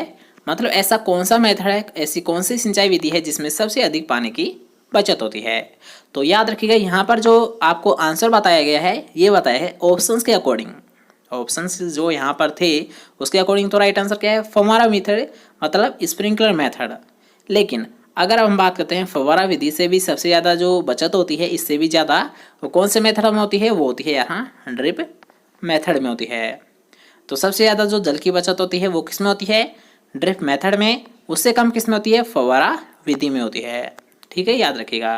नेक्स्ट क्वेश्चन आपसे पूछा गया है, नेक्स्ट क्वेश्चन आपसे पूछा है फसलों में जीवन रक्षक सिंचाई व भूजल वृद्धि की जल संरक्षण की राजस्थान सरकार की योजना है। तो याद रखिएगा, इसके लिए एक योजना चलाई गई थी, वो कौन सी थी, खेतलाई योजना। कौन सी योजना चलाई गई थी, खेतलाई योजना। ठीक है, नेक्स्ट क्वेश्चन की हम बात करेंगे। तो नेक्स्ट क्वेश्चन आपसे पूछा है महाराष्ट्र के कोंकण क्षेत्र में एपिकोटाइल ग्राफ्टिंग का प्रयोग प्रवर्धन के लिए किया जाता है। ठीक है, यहाँ पर आपसे पूछा गया है कि एपिकोटाइल ग्राफ्टिंग किस फसल में यूज किया जाता है। तो याद रखिएगा, आपको स्पेशली ये क्वेश्चन पूछा जा सकता है कि आम में जो एपिकोटाइल ग्राफ्टिंग जो मेथड यूज करते हैं वो किस क्षेत्र में लिया जाता है, किस क्षेत्र में इसका प्रयोग किया जाता है। तो ये प्रयोग किया जाता है महाराष्ट्र के कोंकण क्षेत्र में। कहाँ पर लिया जाता है, आम में एपिकोटाइल ग्राफ्टिंग का प्रयोग ये किया जाता है महाराष्ट्र के कोंकण क्षेत्र में, इसका प्रयोग कैसा है। नेक्स्ट क्वेश्चन आपसे पूछा गया है कि फल सुषुप्तावस्था किस में पाई जाती है। तो याद रखिएगा, आंवले में फल सुषुप्तावस्था पाई जाती है। नेक्स्ट क्वेश्चन आपसे पूछा गया है कि बेर की किस्म अर्ली उमरान का चयन किया गया था। मतलब यहाँ जो अर्ली उमरान किस में निकाली गई थी, ये कहाँ से निकाली गई थी, तो ये निकाली गई थी गोधरा गुजरात से। याद रखिएगा अर्ली उमरान जो कि बेर की किस्म होती है, तो इसका चयन, इसका सिलेक्शन या फिर इसे जो निकाला गया था, ये निकाला गया था गोधरा गुजरात से। नेक्स्ट क्वेश्चन आपसे पूछा गया है कि अर्का मृदुला किसकी किस्म होती है, तो अर्का मृदुला किसकी होती है, अमरूद की एक मोस्ट पॉपुलर किस्म होती है। नेक्स्ट क्वेश्चन आपसे पूछा गया है कि भिंडी का बढ़वार काल होना चाहिए लंबा, गर्म और नम, यहाँ पर आपसे पूछा है नम, ठीक है। तो नेक्स्ट क्वेश्चन याद रखिएगा, एक वेरी वेरी इंपॉर्टेंट क्वेश्चन है, कैटफिश इकार विकार है।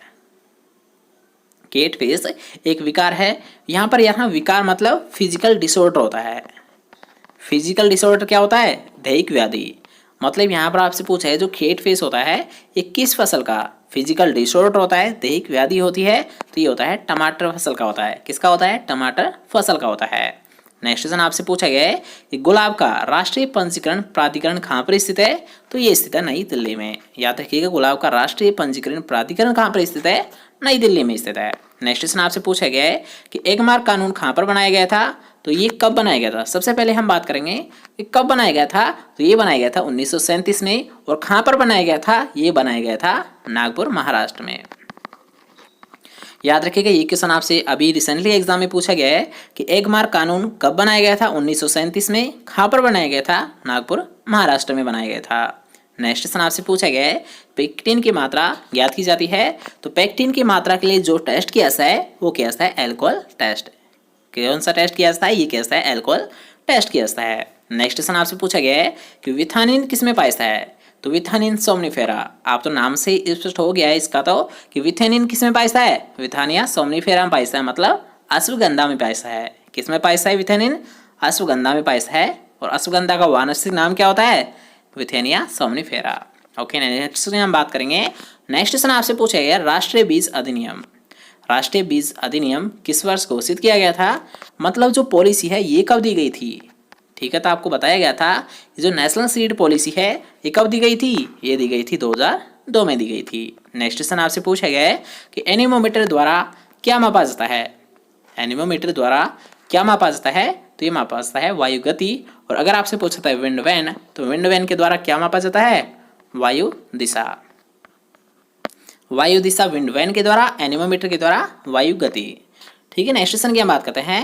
नेक्स्ट क्वेश्चन आपसे पूछा है खेत में जल उपयोग क्षमता की गणना किस सूत्र से की जाती है, तो वो की जाती है आर्थिक उपज बटा जल उपयोग क्षमता। किससे की जाती है, याद रखिएगा खेत में जल उपयोग क्षमता ये की जाती है आर्थिक उपज बटा जल उपयोग क्षमता से की जाती है। ओके, नेक्स्ट क्वेश्चन की हम बात करते हैं। नेक्स्ट क्वेश्चन आपसे पूछा गया है कि एसआरआई तकनीक कौन सी फसल में इस्तेमाल की जाती है, तो आप सभी को पता है कि एसआरआई जो टेक्निक है, जो तकनीक है, ये किस फसल से संबंध रखती है, ये रखती है धान फसल से। किस फसल से संबंध होता है यहाँ एसआरआई मेथड का, ये होता है धान फसल से। और इसकी फुल फॉर्म क्या होती है, ये होती है system of rice intensification. SRI की फुल फॉर्म क्या होती है, system of rice intensification. Next question आपसे पूछा गया है कि टमाटर में फलों का यहाँ पर फसलों नहीं बल्कि फलों का लाल रंग किस पदार्थ की उपस्थिति के कारण होता है, तो याद रखिएगा टमाटर में जो फलों का लाल रंग होता है ये किसके कारण होता है, ये होता है लाइकोपीन नामक वर्णक के कारण होता है। किसके कारण होता है, लाइकोपीन नामक वर्णक के कारण होता है, ठीक है। नेक्स्ट पूछा गया है कि धान, गेहूं और मूंग गर्मी फसल चक्र की चक्रीय तीव्रता क्या है, मतलब यहाँ पर आपको एक वर्ड दे रखा है कि चक्रीय तीव्रता। चक्रीय तीव्रता का मतलब होता है क्रॉपिंग इंटेंसिटी, आपको यहाँ पर पूछा गया है। अब आपको इस क्वेश्चन को निकालने से पहले आपको इसका फॉर्मूला याद होना चाहिए। तो इसका फॉर्मूला हमने आपको पहले भी बताया था, आप एक और बार देख लीजिए कि यहाँ पर जितनी भी जो फसलें हैं, ठीक है, यहाँ पर जितनी भी जो फसलें दे रखी है आपको उनको ऊपर लिख देना है, मल्टीप्लाई आपको 100 करना है, और नीचे आपको कितने वर्ष में ये फसलें ली गई है वो आपको लिख देना है। मतलब फसलों की संख्या बटे वर्ष मल्टीप्लाई 100, फसलों की संख्या बटे वर्ष मल्टीप्लाई 100। अब इस फॉर्मूले से हम इसकी चक्रीय तीव्रता निकाल लेते हैं। तो कैसे हम सोल्व करेंगे, सबसे पहले हमने आपको क्या बताया कि ऊपर आपको लिख देना है कितनी फसलें हैं, कितनी फसलें यहाँ पर 3 फसलें हैं, कितनी साल में हम ले रहे हैं उसको नीचे लिख देना है। तो याद रखिएगा ये तीनों सीजन की क्रॉप है, धान, गेहूँ और मूंग, मतलब रबी, खरीफ और जायद, ये तीनों की फसलें हैं। तो याद रखिएगा एक वर्ष में हमने इन्हें ले लिया।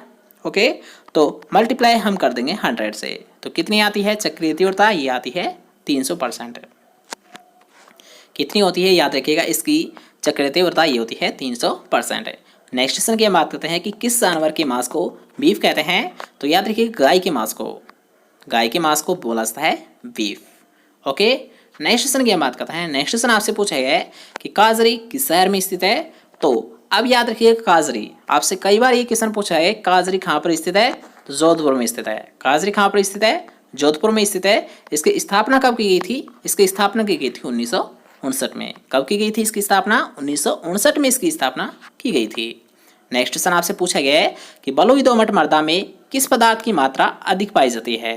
तो आप सभी को पता है कि मान लीजिए अगर बलुई दोमट मृदा है तो उसमें बालू की मात्रा सबसे अधिक पाई जाती है।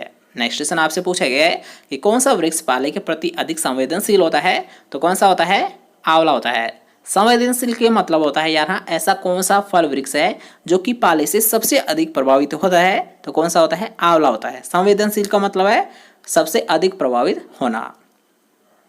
ठीक है, नेक्स्ट क्वेश्चन आपसे पूछा गया है कि ऐसा कौन सा तत्व है जिसे अल्ट्रा माइक्रो न्यूट्रिएंट के नाम से जाना जाता है। याद रखिएगा एक मोस्ट इंपॉर्टेंट क्वेश्चन है कि एकमात्र ऐसा पोषक तत्व कौन सा है जिसे अल्ट्रा माइक्रो न्यूट्रिएंट के नाम से जाना जाता है। तो कौन सा होता है, मोलिब्डेनम होता है। कौन सा होता है, मोलिब्डेनम होता है। याद रखिएगा एकमात्र मोलिब्डेनम ऐसा तत्व है जिसे अल्ट्रा माइक्रो न्यूट्रिएंट बोला जाता है। ठीक है, नेक्स्ट क्वेश्चन की हम बात करते हैं कि किस तत्व को 17वें आवश्यक पोषक तत्व के नाम से जाना जाता है।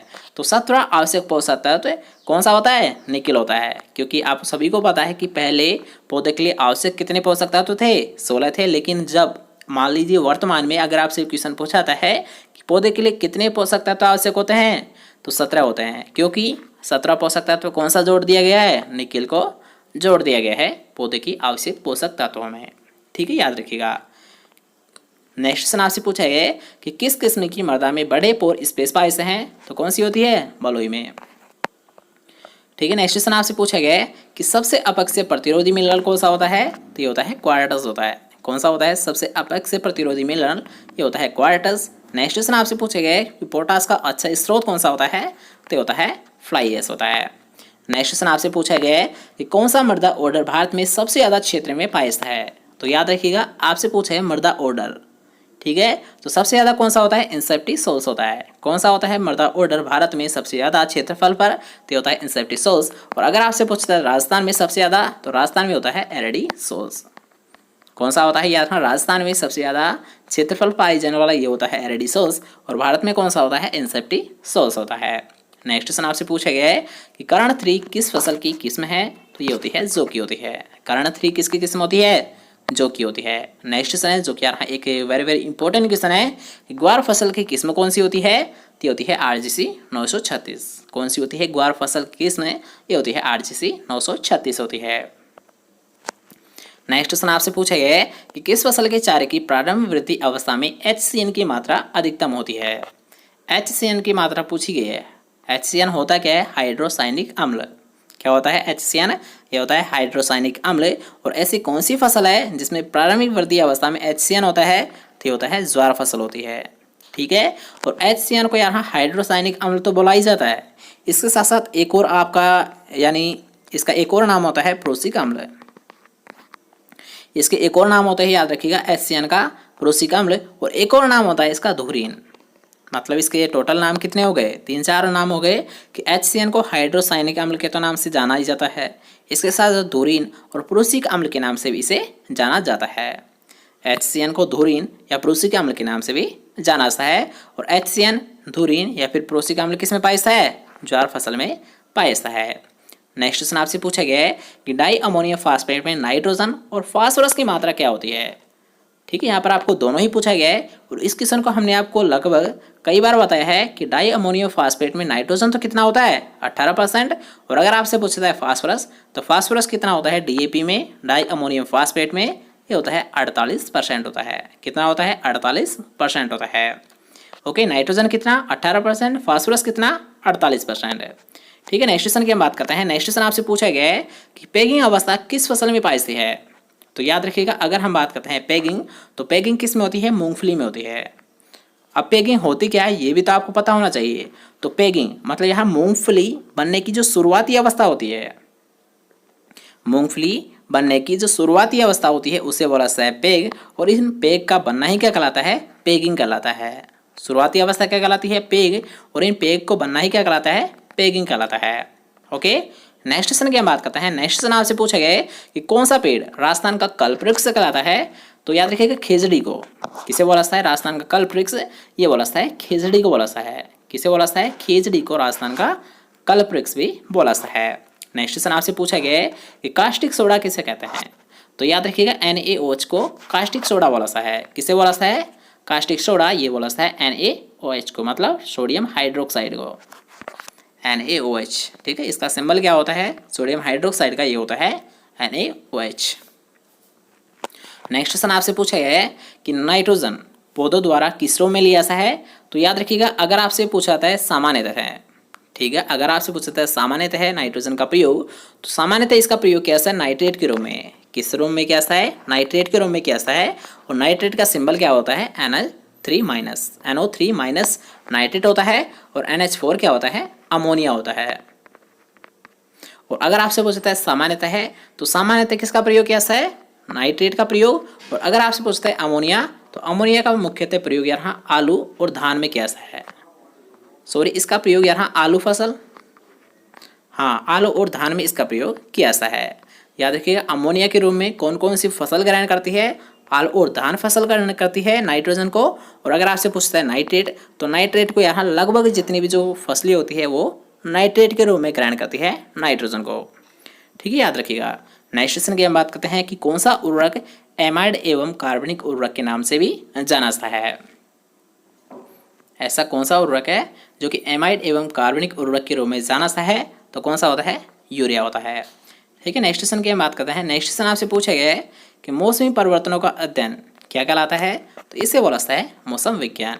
मौसम परिवर्तनों का अध्ययन जिस शाखा में किया जाता है उसे बोला जाता है मौसम विज्ञान। नेक्स्ट क्वेश्चन आपसे पूछा गया है कि फली वाले पौधों में वातावरणीय नाइट्रोजन स्थिरीकरण किस बैक्टीरिया द्वारा किया जाता है। तो ये किया जाता है राइजोबियम नामक बैक्टीरिया के द्वारा। यहाँ पर आपसे पूछा है नाइट्रोजन स्थिरीकरण, तो नाइट्रोजन स्थिरीकरण किसके द्वारा किया जाता है, ये किया जाता है राइजोबियम नामक बैक्टीरिया के द्वारा। ठीक है, नेक्स्ट क्वेश्चन आपसे पूछा गया है कि ओरोबंकी किस फसल से संबंधित है। तो याद रखिएगा अभी हमने आपको बताया था कि ओरोबंकी एक प्लांट पैरासाइट वीड होता है, किस फसल का होता है, सरसों का होता है। ठीक है, नेक्स्ट क्वेश्चन की हम बात करते हैं। नेक्स्ट क्वेश्चन आपसे पूछा गया है कि हाइग्रोमीटर किसे नापने के लिए प्रयोग करते हैं। तो याद रखिएगा अगर आपसे पूछा है हाइग्रोमीटर, तो किसे नापने के लिए इसका प्रयोग करते हैं, ये प्रयोग करते हैं नमी का। ठीक है, याद रखिएगा कि हाइग्रोमीटर का प्रयोग किसको नापने के लिए किया जाता है, ये किया जाता है नमी का। ठीक है, नेक्स्ट क्वेश्चन से आपसे पूछा गया है कि मृदा में फील्ड कैपेसिटी पर नमी मापी जाती है, मतलब कितने समय में मापी जाती है। तो अब यहाँ पर याद रखिएगा फील्ड कैपेसिटी होती क्या है, ये आपको पता होना चाहिए। तो मान लीजिए आपने किसी फील्ड में आज आपने सिंचाई कर दी है, तो याद रखिएगा सिंचाई करने के 48 से 72 घंटे के बाद जो खेत में जो नमी शेष रह जाती है, तो उसे बोला जाता है फील्ड कैपेसिटी। 48 से 72 घंटे के बाद खेत में जो नमी शेष रह जाती है उसे बोला जाता है फील्ड कैपेसिटी। ठीक है, याद रखिएगा।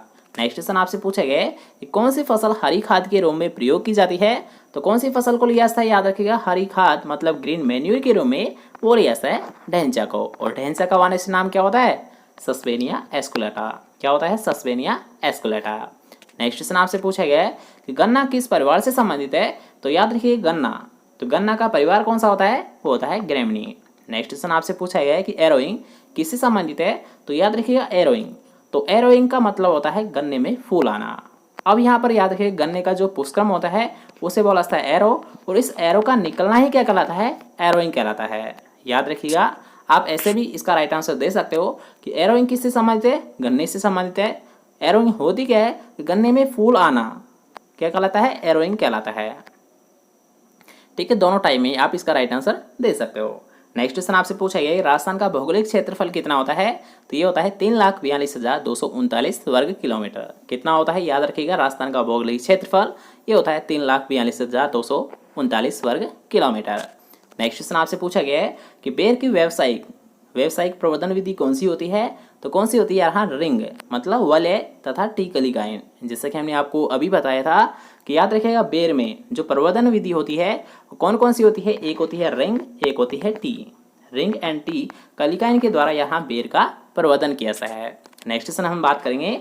तो नेक्स्ट क्वेश्चन आपसे पूछा गया है कि गोवंश की कौन सी नस्ल है, गोवंश की कौन सी नस्ल द्विप्रयोजनीय नस्ल है।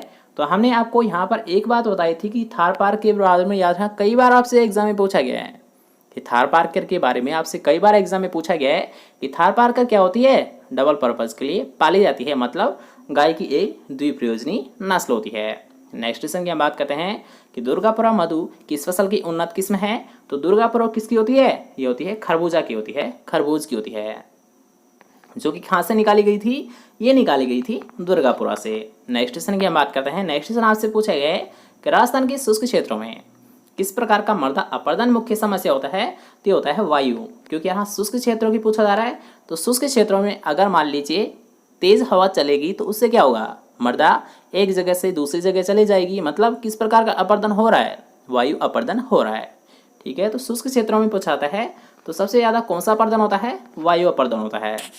नेक्स्ट क्वेश्चन आपसे पूछा गया है कि गाय तथा भैंस में होने वाले गलघोटू रोग के लिए कौन सा जीवाणु उत्तरदायी होता है। तो याद रखिएगा, अगर आपसे पूछा जाए गाय और भैंस में गलघोटू रोग तो ये होता है पास्चुरेला नामक स्पीसीज के द्वारा। किसके द्वारा होता है, पास्चुरेला स्पीसीज के द्वारा। और अगर आपको स्पेशली पूछा था है गाय के लिए, तो गाय के लिए पास्चुरेला बोविसेप्टिका, बोविसेप्टिका। और अगर आपसे पूछता है भैंस के लिए, तो भैंस के लिए यहाँ पास्चुरेला बोविसेप्टिका। याद रखिएगा, दोनों में थोड़ा सा डिफरेंस है कि गलघोटू रोग के बारे में आपसे पूछा जाता है गाय में, तो गाय में तो किसके द्वारा होता है, पास्चुरेला बोविसेप्टिका के द्वारा होता है। किसके द्वारा, बोविसेप्टिका के द्वारा होता है। और अगर आपसे पूछता है भैंस में गलघोटू रोग तो ये होता है पास्चुरेला नामक स्पीसीज के द्वारा, मतलब पास्चुरेला बुबेलिसेप्टिका के द्वारा होता है। किसके द्वारा, बुबेलिसेप्टिका के द्वारा होता है। ठीक है, याद रखिएगा। नेक्स्ट क्वेश्चन आपसे पूछा गया है कि वर्षाकालीन भिंडी हेतु उपयुक्त बीज दर कितनी होती है। तो होती है 10 से 12 किलोग्राम प्रति हेक्टेयर। वर्षाकालीन भिंडी हेतु सीड रेट क्या होती है, ये होती है 10 से 12 किलोग्राम प्रति हेक्टेयर। नेक्स्ट क्वेश्चन आपसे पूछा गया है, नेक्स्ट क्वेश्चन आपसे पूछा है श्वेत गेंडार किस फसल का मुख्य नासी कीट होता है। तो ये होता है, याद रखिएगा, मूंगफली का। किसका होता है श्वेत गेंडार, ये होता है मूंगफली का होता है। नेक्स्ट क्वेश्चन आपसे पूछा गया है कि भैंस की जाफराबादी नस्ल का गृह क्षेत्र कौन सा होता है। तो ये होता है काठियावाड़, गुजरात। याद रखिएगा कि भैंस की जाफराबादी नस्ल का गृह क्षेत्र कौन सा होता है, काठियावाड़, गुजरात होता है। नेक्स्ट क्वेश्चन आपसे पूछा गया है कि आम, संतरा तथा सेब में पकने से पूर्व फल गिरने से रोकने के लिए कौन से वृद्धि नियामक प्रयोग करते हैं। तो याद रखिएगा, यहाँ पर आपसे पूछा है वृद्धि नियामक कौन से हार्मोन का प्रयोग कैसा है। तो ये कैसा है, ऑक्सिन। और ऑक्सिन में कौन सा, नेफ्थलिक एसिड का प्रयोग कैसा है। याद रखिएगा, आम, संतरा और सेब में पकने से पूर्व फल को गिरने से रोकने के लिए किसका प्रयोग किया है, ऑक्सिन का प्रयोग कैसा है। और ऑक्सिन में किसका प्रयोग कैसा है, नेफ्थलिक एसिड का प्रयोग कैसा है। नेक्स्ट क्वेश्चन आपसे पूछा गया है कपास किस कुल का पौधा होता है। तो याद रखिएगा, कपास का कुल कौन सा होता है, मालवेसी। यहाँ पर आपको याद रखना है कपास का कुल तो कौन सा होता है, मालवेसी। ठीक है, कपास या फिर पूछ लिया जाता है आपसे भिंडी, तो इन दोनों का ही कुल कौन सा होता है, मालवेसी होता है। कपास या भिंडी दोनों का कुल कौन सा होता है, मालवेसी होता है। नेक्स्ट क्वेश्चन आपसे पूछा गया है कि किस फसल के बीज की भूसी का उपयोग मानव में पाचन संबंधी विकारों के उपचार हेतु किया जाता है। तो याद रखिएगा, अगर आपसे पूछता है किसकी, यानी ऐसी कौन सी फसल है जिसका भूसी का प्रयोग मानव में पाचन संबंधी रोगों के निदान के लिए किया जाता है, तो कौन सी होती है, इसबगोल की भूसी। याद रखिएगा, कल आपको बताया गया था कि इसबगोल की हम भूसी का भी हम प्रयोग करते हैं और बीज का भी हम प्रयोग करते हैं। तो भूसी का जो प्रयोग कैसा है, ये कैसा है, मानव में पाचन संबंधी विकारों को नष्ट करने के लिए। ठीक है, नेक्स्ट क्वेश्चन की हम बात करते हैं। तो नेक्स्ट क्वेश्चन आपसे पूछा गया है कि रूबी किस फल की उन्नत प्रजाति होती है, मतलब वेराइटी होती है, ये होती है अनार की होती है। रूबी किस फल की उन्नत किस्म होती है, ये होती है यहाँ अनार की होती है। नेक्स्ट क्वेश्चन आपसे पूछा है लंबे लटकते कान, रोमन नाक, छोटे समदल सिंह और बड़ा अयन या फिर लंबे थन, ये किस बकरी की नस्ल के मुख्य गुण होते हैं। मतलब यहाँ पर आपको एक ब्रीड दे रखी है, उसकी आपको यहाँ पर कैरेक्टर दे रखे हैं, विशेषताएं दे रखी है, जिसकी विशेषता है लंबे लटकते कान, रोमन नाक, छोटे समतल सिंह, बड़ा अयन और लंबे थन। तो ये किस बकरी की नस्ल की पहचान होती है, ये आपको पहचाना है। तो मान लीजिए आपको कोई सा भी कैरेक्टर नहीं आता है, मतलब ये तो आता है ना रोमन नाक, जिसको हमने अभी आपको बताया था कि ऐसी कौन सी नस्ल होती है जिसकी रोमन नाक होती है, मुख्य पहचान होती है जमुना पारी होती है, जमुना बरी होती है। कौन सी होती है, जमुना पारी होती है। नेक्स्ट क्वेश्चन आपसे पूछा गया है कि किस फसल की जल मांग सर्वाधिक होती है। तो किसकी होती है, गन्ने की होती है। ठीक है, याद रखिएगा सर्वाधिक किसकी होती है, गन्ने की होती है। अब यहाँ पर आपके माइंड में एक क्वेश्चन आ रहा होगा कि धान की कितनी होती है। तो इन दोनों को आपको माइंड में याद रखना है कि गन्ने की तो कितनी होती है, 1500 से 2500 mm होती है, और धान की कितनी होती है, 900 से 2500 mm होती है। याद रखिएगा धान की कितनी होती है जलमांग, ये होती है 900 से 1500। और अगर आपसे पूछता है गन्ना, तो गन्ना की जलमांग कितनी होती है, ये होती है 1500 से 2500 mm होती है।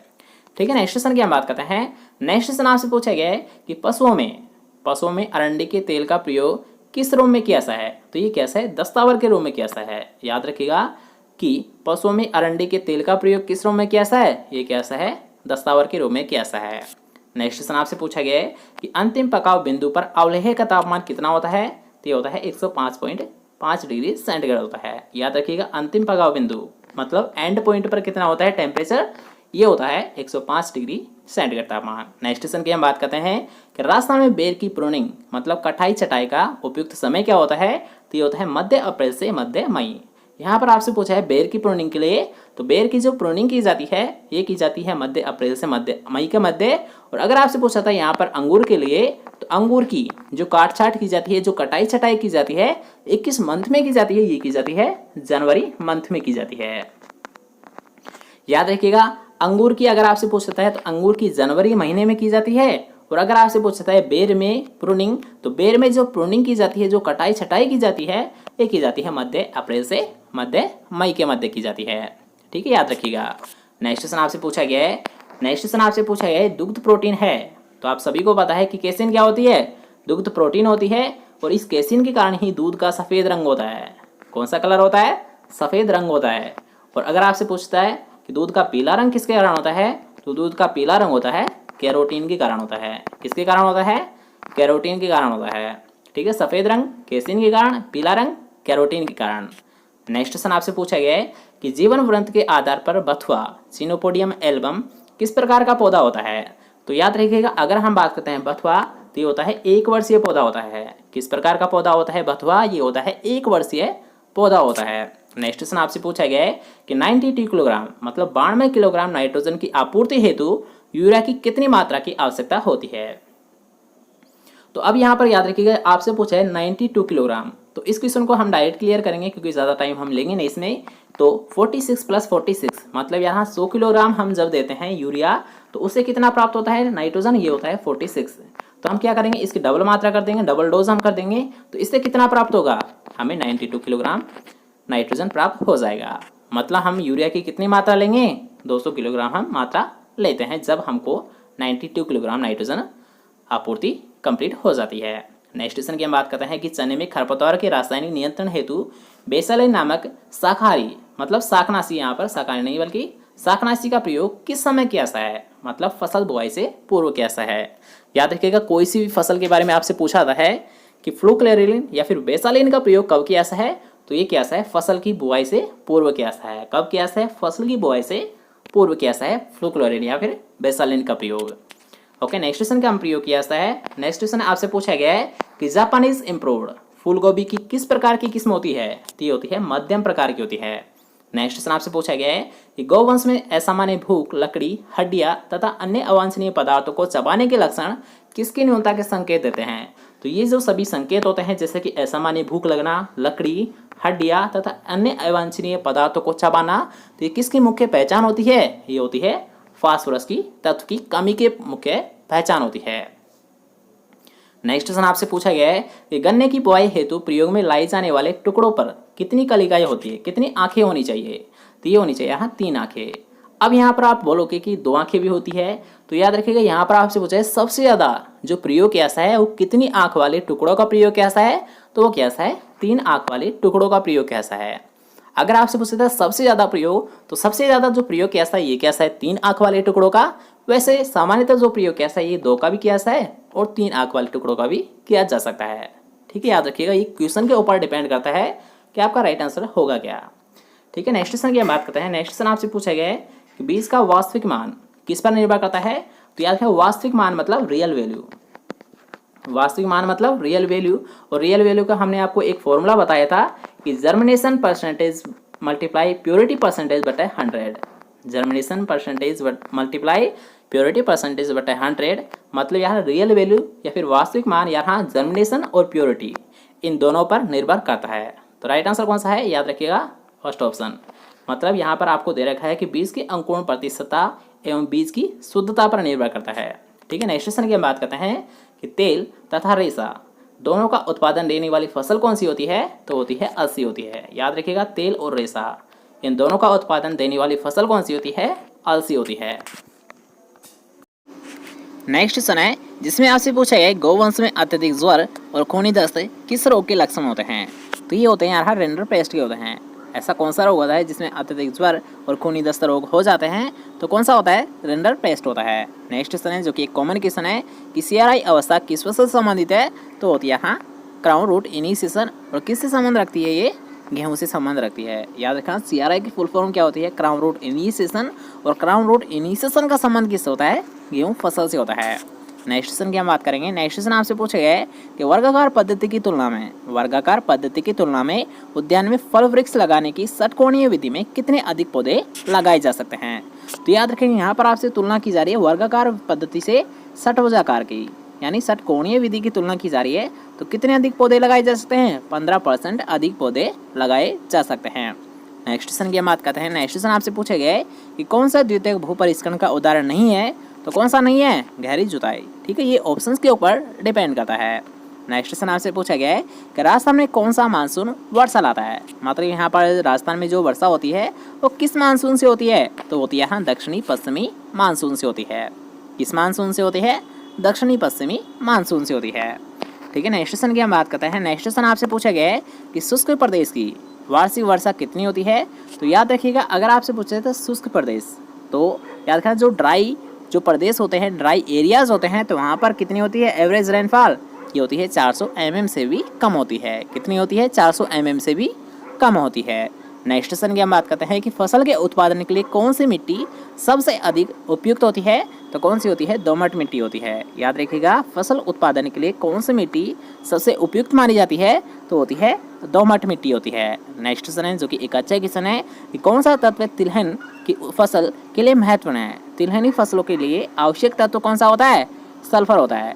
और ये आपको बताया भी था कि ऑयल सिंथेसिस के बारे में, कि अगर मान लीजिए आपको कभी भी क्वेश्चन पूछ लिया जाता है कि ऑयल सिंथेसिस के लिए मतलब तेल के निर्माण के लिए कौन सा तत्व आवश्यक होता है, तो कौन सा होता है, सल्फर तत्व होता है। ठीक है, नेक्स्ट क्वेश्चन की हम बात करेंगे कि गीली जुताई किस फसल से संबंधित है, तो याद रखिएगा गीली जुताई ये होती है धान फसल से संबंधित होती है, चावल फसल से संबंधित होती है, क्योंकि इसमें एक क्रिया की जाती है पडलिंग, और इस पडलिंग को याद रखना गीली जुताई के नाम से भी जाना जाता है। ओके, नेक्स्ट क्वेश्चन की हम बात करते हैं कि हरित वाली किसका रोग है, तो हरित वाली रोग होता है बाजरे का होता है। किसका होता है, बाजरे का होता है। नेक्स्ट क्वेश्चन आपसे पूछा गया है कि गेहूं की बीज दर क्या होती है, तो याद रखिएगा गेहूं की जो बीज दर रखी जाती है ये कितनी रखी जाती है, ये रखी जाती है 100 से 125 किलोग्राम प्रति हेक्टेयर। कितनी रखी जाती है, याद रखिएगा गेहूं की बीज दर ये रखी जाती है 100 से 125 किलोग्राम प्रति हेक्टेयर। नेक्स्ट क्वेश्चन आपसे पूछा गया है कि मूंग का वाणिज्यिक नाम क्या होता है, तो ये मूंग का जो वाणिज्यिक नाम होता है ये होता है विग्ना रेडिएटा। अब यहाँ पर याद रखना आपको कंफ्यूज हो सकता है कि एक होता है मूंग का, एक होता है उड़द का। तो याद रखिएगा मूंग का तो वाणिज्यिक नाम क्या होता है, विग्ना रेडिएटा होता है, और उड़द का क्या होता है, विग्ना मूंगो होता है। इसका क्या होता है, विग्ना मूंगो होता है। मतलब यहाँ पर याद थोड़ा सा डिफरेंट होता है, क्योंकि मूंग का मूंगो नहीं होता बल्कि क्या होता है, रेडिएटा होता है, और उड़द का क्या होता है, विग्ना मूंगो होता है। याद रखिएगा, ठीक है, कंफ्यूज आपको बिल्कुल भी नहीं होना है कि मूंग का क्या होता है, विग्ना रेडिएटा, उड़द का क्या होता है, विग्ना मूंगो होता है। ठीक है, याद रखिएगा। नेक्स्ट क्वेश्चन की हम बात करते हैं। नेक्स्ट क्वेश्चन आपसे पूछे गए किस फसल में प्रोटीन का अंश सर्वाधिक होता है, तो कौन सी फसल होती है जिसमें प्रोटीन सबसे ज़्यादा पाया है, तो होती है सोयाबीन होता है। कितना पाया है इसमें प्रोटीन, ये होता है 45% होता है। ठीक है, यहाँ पर आपसे पूछा है प्रोटीन, तो प्रोटीन तो कितना होता है सोयाबीन में, 45% होता है। और अगर आपसे यहाँ पर पूछा आता है तेल की मात्रा, तो तेल की मात्रा कितनी होती है सोयाबीन में, ये होती है 20% होती है, 20% होती है। ठीक है, दोनों को याद रखिएगा। नेक्स्ट क्वेश्चन आपसे पूछा गया है रेटूनिंग किस फसल से संबंधित है, तो याद रखिएगा अगर आपसे पूछा है रेटूनिंग का मतलब होता है पेड़ी की फसल लेना। ठीक है, याद रखिएगा पेड़ी की फसल को ही याद कर रेटूनिंग के नाम से जाना है। और रेटूनिंग का संबंध किस फसल से होता है, गन्ने से संबंध होता है।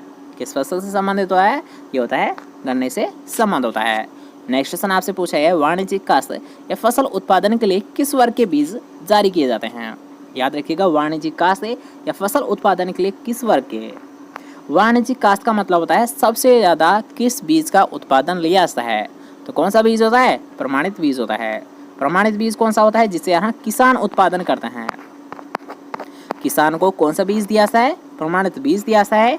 और याद रखना प्रमाणित बीज को ही सबसे ज़्यादा ग्रो किया जाता है, इसलिए याद रखना वाणिज्यिक काश्त या फसल उत्पादन के लिए सबसे ज़्यादा कौन से बीज को काम में लिया जाता है, प्रमाणित बीज को काम में लिया जाता है। नेक्स्ट क्वेश्चन आपसे पूछा गया है कि एक ही खेत में एक साथ दो या दो से अधिक फसलों को उगाना क्या कहलाता है, मिश्र सस्यन कहलाता है। एक ही खेत में दो या दो से अधिक फसलों को उगाना क्या कहलाता है, मिश्र सस्यन कहलाता है। नेक्स्ट क्वेश्चन आपसे पूछा गया है कि कौन सा गेहूं का अनुहरण खरपतवार है। ठीक है, यहाँ पर आपको एक वर्ड देखने को मिल रहा है अनुहरण। तो अनुहरण का मतलब होता है नकलची खरपतवार। अनुहरण का मतलब क्या होता है, नकलची खरपतवार। तो गेहूं का कौन सा होता है नकलची खरपतवार, ये होता है फेलेरिस माइनर होता है। और ये फेलेरिस माइनर होता क्या है, गेहूं सा होता है। क्या होता है, याद कर, गेहूं का अनुहरण या खरपतवार नकलची खरपतवार वो होता है गेहूं सा। और गेहूं सा का नाम क्या होता है, वानस्पतिक नाम, ये होता है फेलेरिस माइनर होता है। नेक्स्ट क्वेश्चन आपसे पूछा गया है कि फल उत्पादन तथा इससे संबंधित क्रियाकलाप के अध्ययन को क्या कहा जाता है। तो फल उत्पादन और इससे संबंध जो अध्ययन किया जाता है ये किया जाता है पोमोलॉजी में। फलों का अध्ययन क्या कहलाता है, पोमोलॉजी कहलाता है। और पोमोलॉजी यहाँ लैटिन प्लस ग्रीक, पोमोलॉजी क्या होता है, लैटिन प्लस ग्रीक दोनों भाषाओं का शब्द होता है। ठीक है, नेक्स्ट क्वेश्चन की हम बात करते हैं। नेक्स्ट क्वेश्चन आपसे पूछा गया विटामिन ए का समृद्ध स्रोत कौन सा होता है। यहाँ विटामिन ए है, ये सबसे ज़्यादा किस में पाया है, गाजर में पाया है। नेक्स्ट क्वेश्चन आपसे पूछा गया है कि विटामिन सी की न्यूनता के कारण कौन सा रोग होता है। तो स्कर्वी रोग हो जाता है। याद रखिएगा ये भी एक अच्छा क्वेश्चन है कि विटामिन सी की न्यूनता के कारण कौन सा रोग हो जाता है, स्कर्वी रोग हो जाता है। नेक्स्ट क्वेश्चन आपसे पूछा गया है कि आलू है एक, तो आलू क्या होता है, एक रूपांतरित तना होता है। आलू क्या होता है, रूपांतरित तना होता है। नेक्स्ट क्वेश्चन आपसे पूछा गया है कि केले का प्रवर्धन किसके द्वारा किया जाता है। तो केले का जो प्रोपेशन कैसा है, जो प्रवर्धन कैसा है, ये किसके द्वारा कैसा है, ये कैसा है, प्रकंद या राइजोम के द्वारा कैसा है। याद रखिएगा केले का जो प्रवर्धन कैसा है, ये प्रकंद या राइजोम के द्वारा कैसा है। नेक्स्ट क्वेश्चन आपसे पूछा गया है कि कौन सी रोपण पद्धति में रोपण घनता सबसे अधिक होती है, मतलब घनत्व। ठीक है, घनता का मतलब घनत्व है। और घनत्व के बारे में हमने आपको सुबह ही बताया था। घनत्व का मतलब होता है सबसे अधिक घनत्व है। सबसे अधिक घनत्व मतलब क्या होता है कि पौध संख्या सर्वाधिक किस में होती है। तो याद रखिएगा यहाँ पर आपसे पूछा रोपण पद्धति। तो याद रखिएगा रोपण पद्धति तो आपने सभी पढ़ी होगी, जैसे कि वर्गाकार हुआ, आयताकार हुआ, पंचभुजाकार हुआ, व कंटूर विधि हुई। तो इनमें सबसे ज़्यादा जो पौध घनत्व होता है, सबसे ज़्यादा जो पौधे लगाए हैं वो कौन से मेथड होता है, वो होता है षटभुजाकार होता है, षटकोणीय भुजाकार होता है। कौन सा विधि होती है जिसमें सबसे अधिक पौध घनत्व रहता है, वो होता है षटभुजाकार होता है। ठीक है, नेक्स्ट क्वेश्चन की हम बात करते हैं। नेक्स्ट क्वेश्चन आपसे पूछा गया है कि निषेचन के बिना फल का विकास क्या कहलाता है। तो याद रखिएगा निषेचन के बिना फल का विकास अनिषेक जनन कहलाता है। क्या कहलाता है, अनिषेक जनन कहलाता है। नेक्स्ट क्वेश्चन की हम बात करते हैं। नेक्स्ट क्वेश्चन आपसे पूछा गया है कि किसका प्रयोग जैव ईंधन के रूप में कैसा है। तो ये प्रयोग कैसा है, जेट्रोफा। याद रखिएगा जेट्रोफा प्रयोग किस रूप में कैसा है, जैव ईंधन के रूप में कैसा है। और जेट्रोफा क्या होता है, याद रखिएगा यहाँ पर हम 3 क्वेश्चंस को क्लियर करते हैं कि जेट्रोफा क्या होती है, एक प्रकार की तिलहनी फसल होती है। याद रखिएगा जेट्रोफा क्या होती है, एक प्रकार की तिलहनी फसल होती है। ठीक है, और जेट्रोफा से संबंधित एक और क्रांति चलाई गई है, वो कौन सी चलाई गई है, काली क्रांति चलाई गई है। याद रखिएगा काली क्रांति है। तो जेट्रोफा का संबंध किस फसल से होता है, किस क्रांति से होता है, काली क्रांति से होता है। याद रखिएगा काली या पेट्रोलियम क्रांति आप मान लीजिए। ठीक है, आप इसे छोड़िए क्रांति को कि जेट्रोफा क्या होती है, एक प्रकार की तिलहनी फसल होती है। और इसका प्रयोग कहाँ पर कैसा है, जैव ईंधन के रूप में कैसा है, किसके रूप में कैसा है, जैव ईंधन के रूप में जेट्रोफा का प्रयोग कैसा है।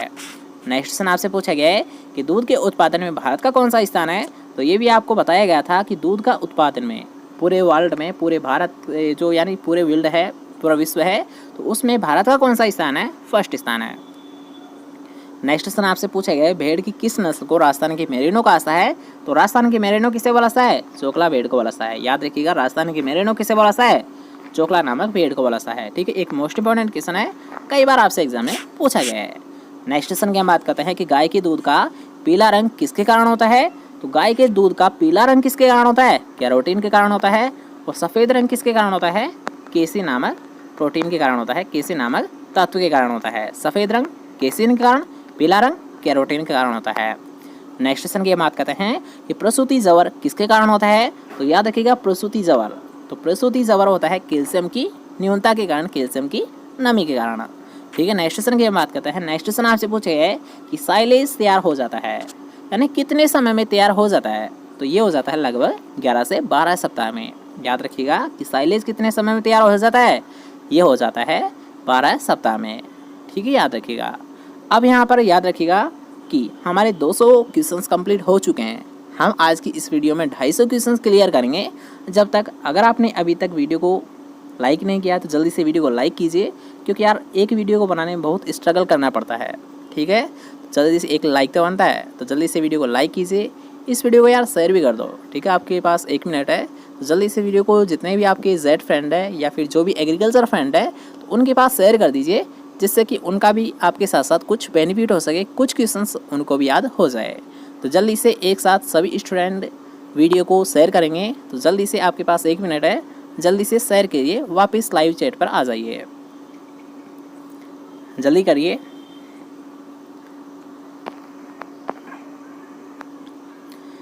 ठीक है ना, नेक्स्ट क्वेश्चन की बात करते हैं। अगर आपने शेयर किया है तो अच्छी बात है, नहीं किया है तो कोई दिक्कत नहीं है, आप बाद में भी कर सकते हो। ठीक है, 50 क्वेश्चन और पढ़ लीजिए, इसके बाद में भी आप शेयर कर सकते हो।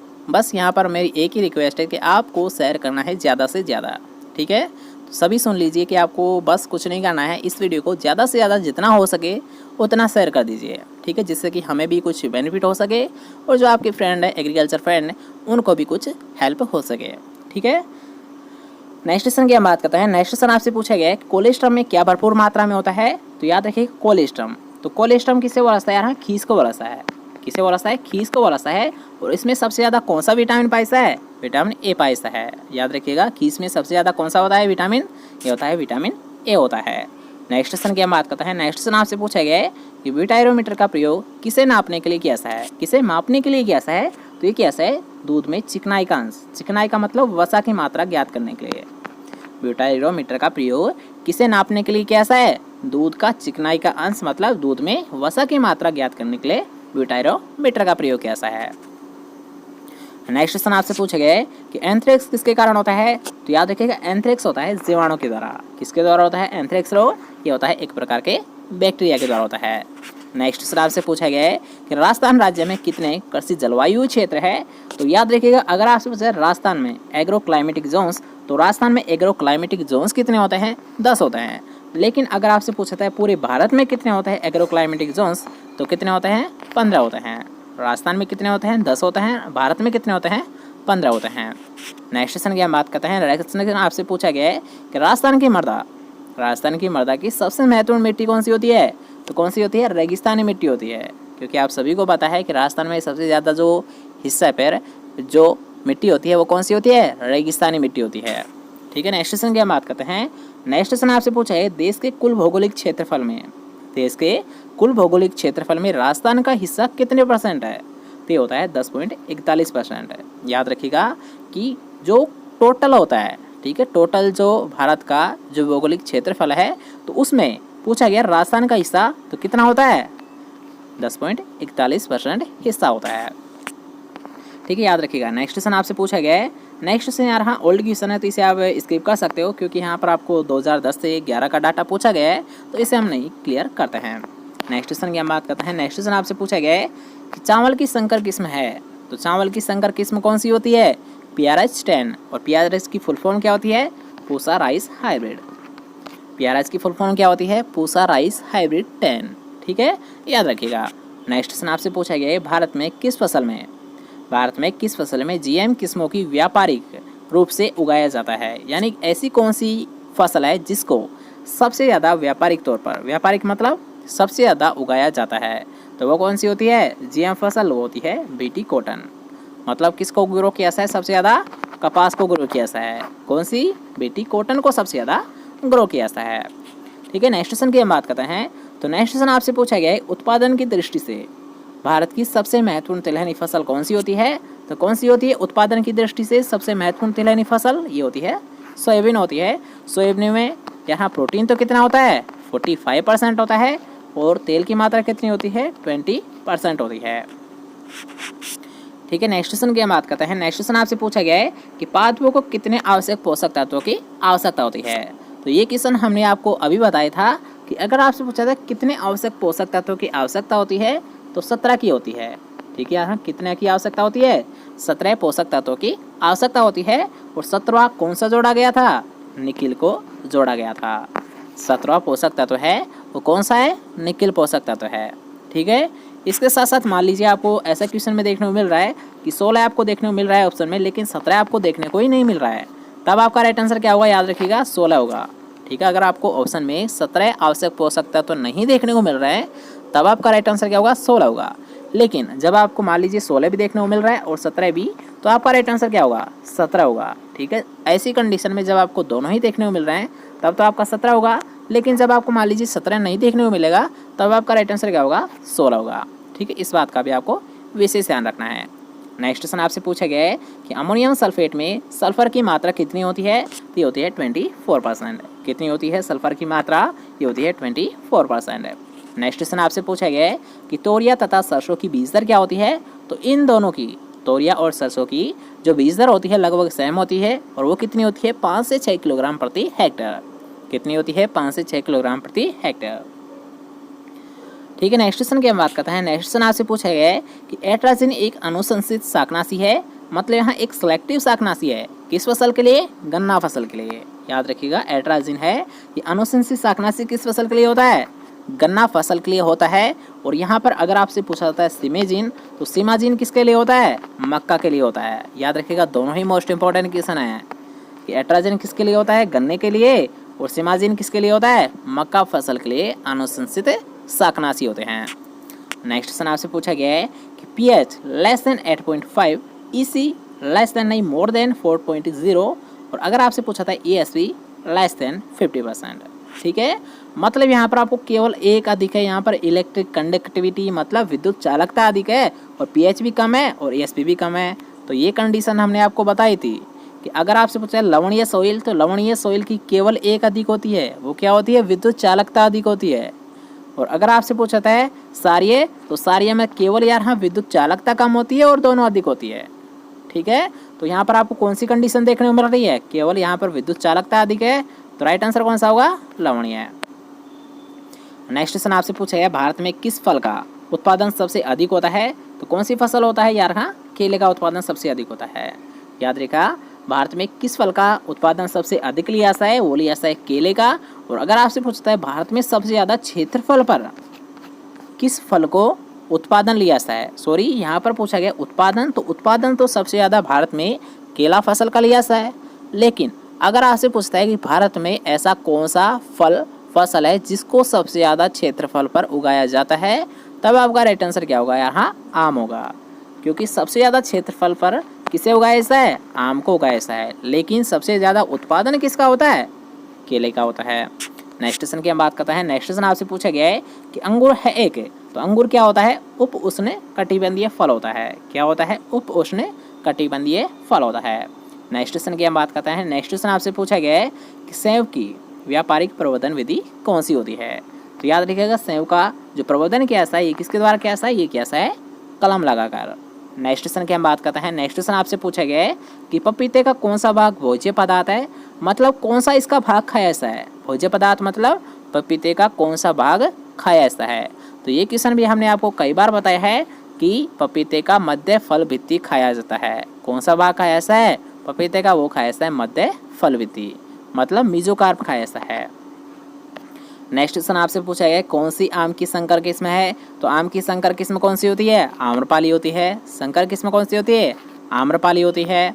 नेक्स्ट क्वेश्चन की हम बात करते हैं। नेक्स्ट क्वेश्चन आपसे पूछा गया है कि भिंडी किस कुल से संबंधित होती है। तो अभी हमने आपको बताया था कि कपास और भिंडी, याद रखिएगा ये दोनों इंपॉर्टेंट है, दोनों ही आपसे एग्जाम में पूछी जाती है कि कपास और भिंडी किस कुल से संबंधित है, मालवेसी संबंधित है।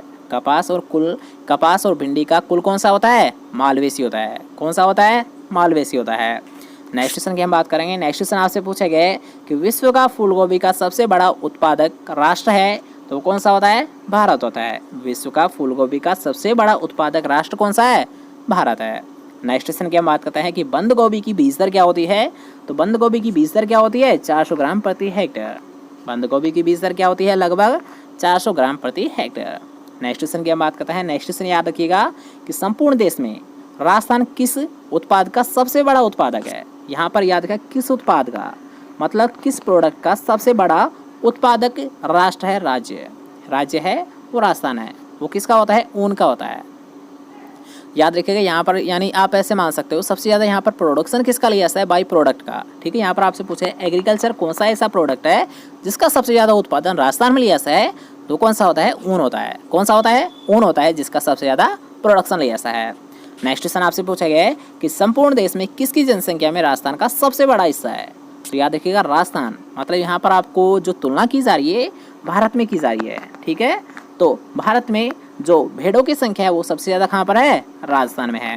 नेक्स्ट क्वेश्चन आपसे पूछा गया है कि राष्ट्रीय दुग्ध अनुसंधान संस्थान कहाँ पर स्थित है। ये क्वेश्चन हमने आपको अभी बताया था और ये रिपीट हो चुका है कि राष्ट्रीय दुग्ध अनुसंधान संस्थान कहाँ पर स्थित है, करनाल हरियाणा में स्थित है। NDRI कहाँ पर स्थित है, national dairy research institute Karnal Haryana में स्थित है।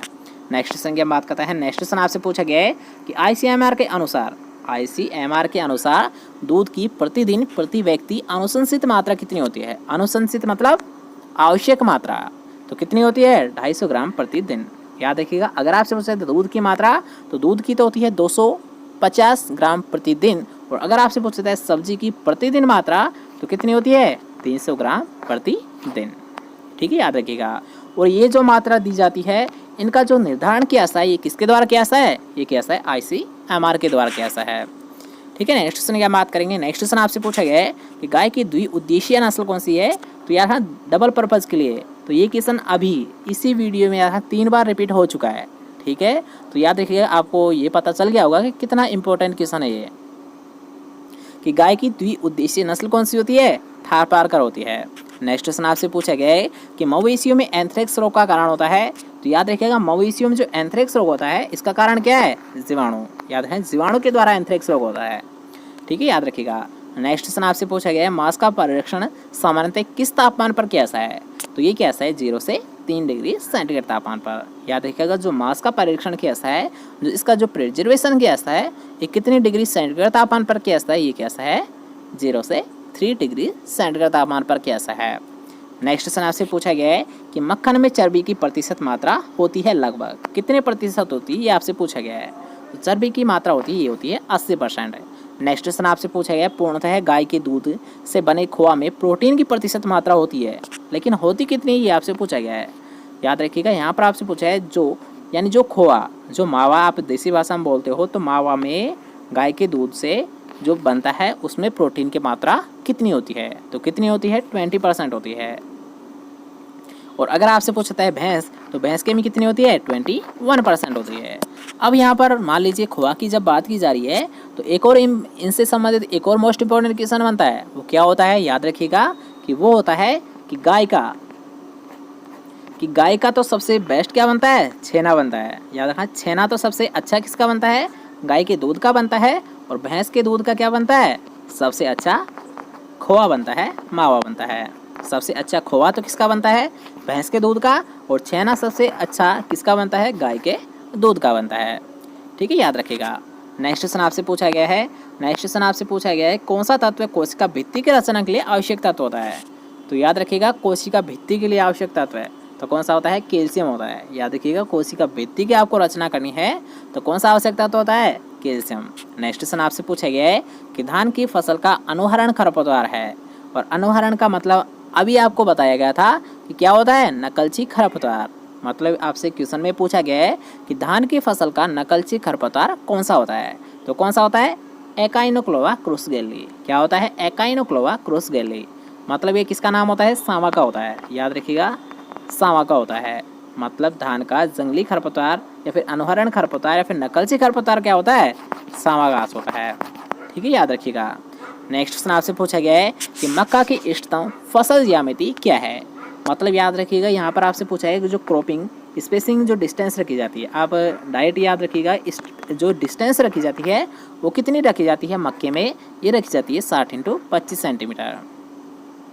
याद रखिएगा मक्का की इष्टतम फसल ज्यामिति कितनी रखी जाती है, ये रखी जाती है 60 × 25 सेंटीमीटर। नेक्स्ट क्वेश्चन आपसे पूछा गया है कि दालों के लिए हानि रहित, याद रखिए यहाँ पर आपको एक वर्ड दे रखा है कि हानि रहित शाकनाशी कौन सा होता है। तो याद रखिएगा हानि रहित शाकनाशी कौन सा होता है, होता है पेंडामेथिलीन होता है। कौन सा होता है, याद रखिएगा दालों के लिए यह होता है पेंडामेथिलीन होता है हानि रहित शाकनाशी। नेक्स्ट क्वेश्चन की हम बात करते हैं। नेक्स्ट क्वेश्चन आपसे पूछा गया है कि ज्वार धान्य फसल की अपेक्षित बीज दर कितनी होती है। तो अगर हम बात करते हैं ज्वार, तो इसकी जो सीड रेट रखी जाती है, जो बीज दर रखी जाती है प्रति हेक्टर, ये रखी जाती है 8 से 10 किलोग्राम प्रति हेक्टर। कितनी रखी जाती है, 8 से 10 किलोग्राम प्रति हेक्टर। नेक्स्ट क्वेश्चन हम बात करेंगे। नेक्स्ट क्वेश्चन आपसे पूछा गया है गुच्छेदार मूंगफली की इष्टतम पौध संख्या कितनी होती है। तो यहाँ पर आप देख सकते हो, यहाँ पर आपसे पूछा है गुच्छेदार मूंगफली की, तो इसकी जो पौध संख्या होती है प्रति हेक्टर वो कितनी होती है, 3.3 लाख होती है। याद रखिएगा 3.3 लाख प्रति हेक्टर होती है। कितनी होती है पौध संख्या, 3.3 लाख प्रति हेक्टर होती है। नेक्स्ट क्वेश्चन आपसे पूछा गया है जो कि यहाँ एक मोस्ट इंपॉर्टेंट क्वेश्चन है, कई बार आपसे पूछा है गर्डल बिट्टल किसका सर्वाधिक हानिकारक कीट होता है। तो याद रखिएगा गर्डल बिट्टल की अगर हम बात करते हैं तो ये किसका होता है, सोयाबीन का होता है। किसका होता है हानिकारक कीट, ये होता है सोयाबीन का होता है। नेक्स्ट क्वेश्चन की हम बात करते हैं कि अंतिम रेशा निकालने के लिए अलसी के डंठल के उपचार को कहा जाता है। मतलब यहाँ पर आप देख सकते हो कि अलसी के डंठल के उपचार को, मतलब उसका जो तना होता है उससे अलग किया सा है। ठीक है, रेशे को क्या करेंगे हम, जब अलसी होती है तो इसका तने को जब हम क्या करते हैं यार, हम उसे गला देते हैं, उसे सड़ा देते हैं। ठीक है, सड़ाने के बाद क्या करते हैं, उसके रेशे को हम अलग करते हैं उसके तने से। तो इसी को बोला जाता है रेटिंग। यहाँ रेटिंग किसे बोला जाता है, सबसे पहले हम क्या करते हैं अलसी को यहाँ गंदे पानी या फिर कैसे भी पानी में हम डाल देते हैं। ठीक है, सामान्यतः तो गंदे पानी का ही यूज़ करते हैं। ठीक है, जैसे कि आप मान लीजिए नदी नाले, ठीक है, नदी नालों का हम यूज़ करते हैं, वहाँ पर क्या कर देते हैं उसे कुछ टाइम के लिए रख देते हैं। उससे क्या होता है जो रेशा होता है वो गल जाता है। ठीक है, क्या होता है, गल जाता है, जिससे कि वो आसानी से उससे अलग हो जाता है। ठीक है, इसी को बोला जाता है रेटिंग क्रिया। नेक्स्ट क्वेश्चन की हम बात करेंगे। नेक्स्ट क्वेश्चन आपसे पूछा गया है कि राजस्थान किसके उत्पादन में पहले स्थान पर आता है। तो सरसों के उत्पादन में। आप सभी को पता है कि सरसों का उत्पादन में राजस्थान का कौन सा स्थान है देश में, ये होता है फर्स्ट स्थान होता है। नेक्स्ट क्वेश्चन आपसे पूछा गया है कि सीड प्लॉट टेक्निक का संबंध किस फसल से होता है। तो याद रखिएगा एसपीटी, मतलब सीड प्लॉट टेक्निक का संबंध आलू फसल से होता है। ओके, और एसआरआई का भी किससे संबंध होता है, आलू फसल से ही संबंध होता है। और एसआरआई का फुल फॉर्म क्या होती है, system of rice intensification.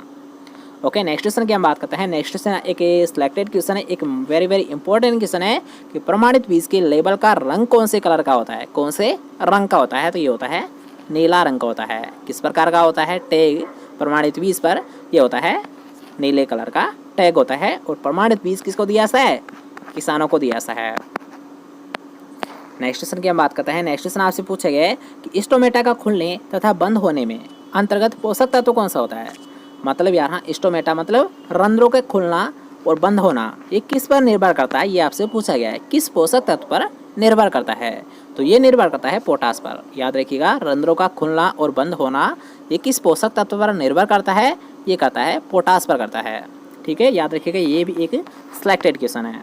Next question आपसे पूछा गया है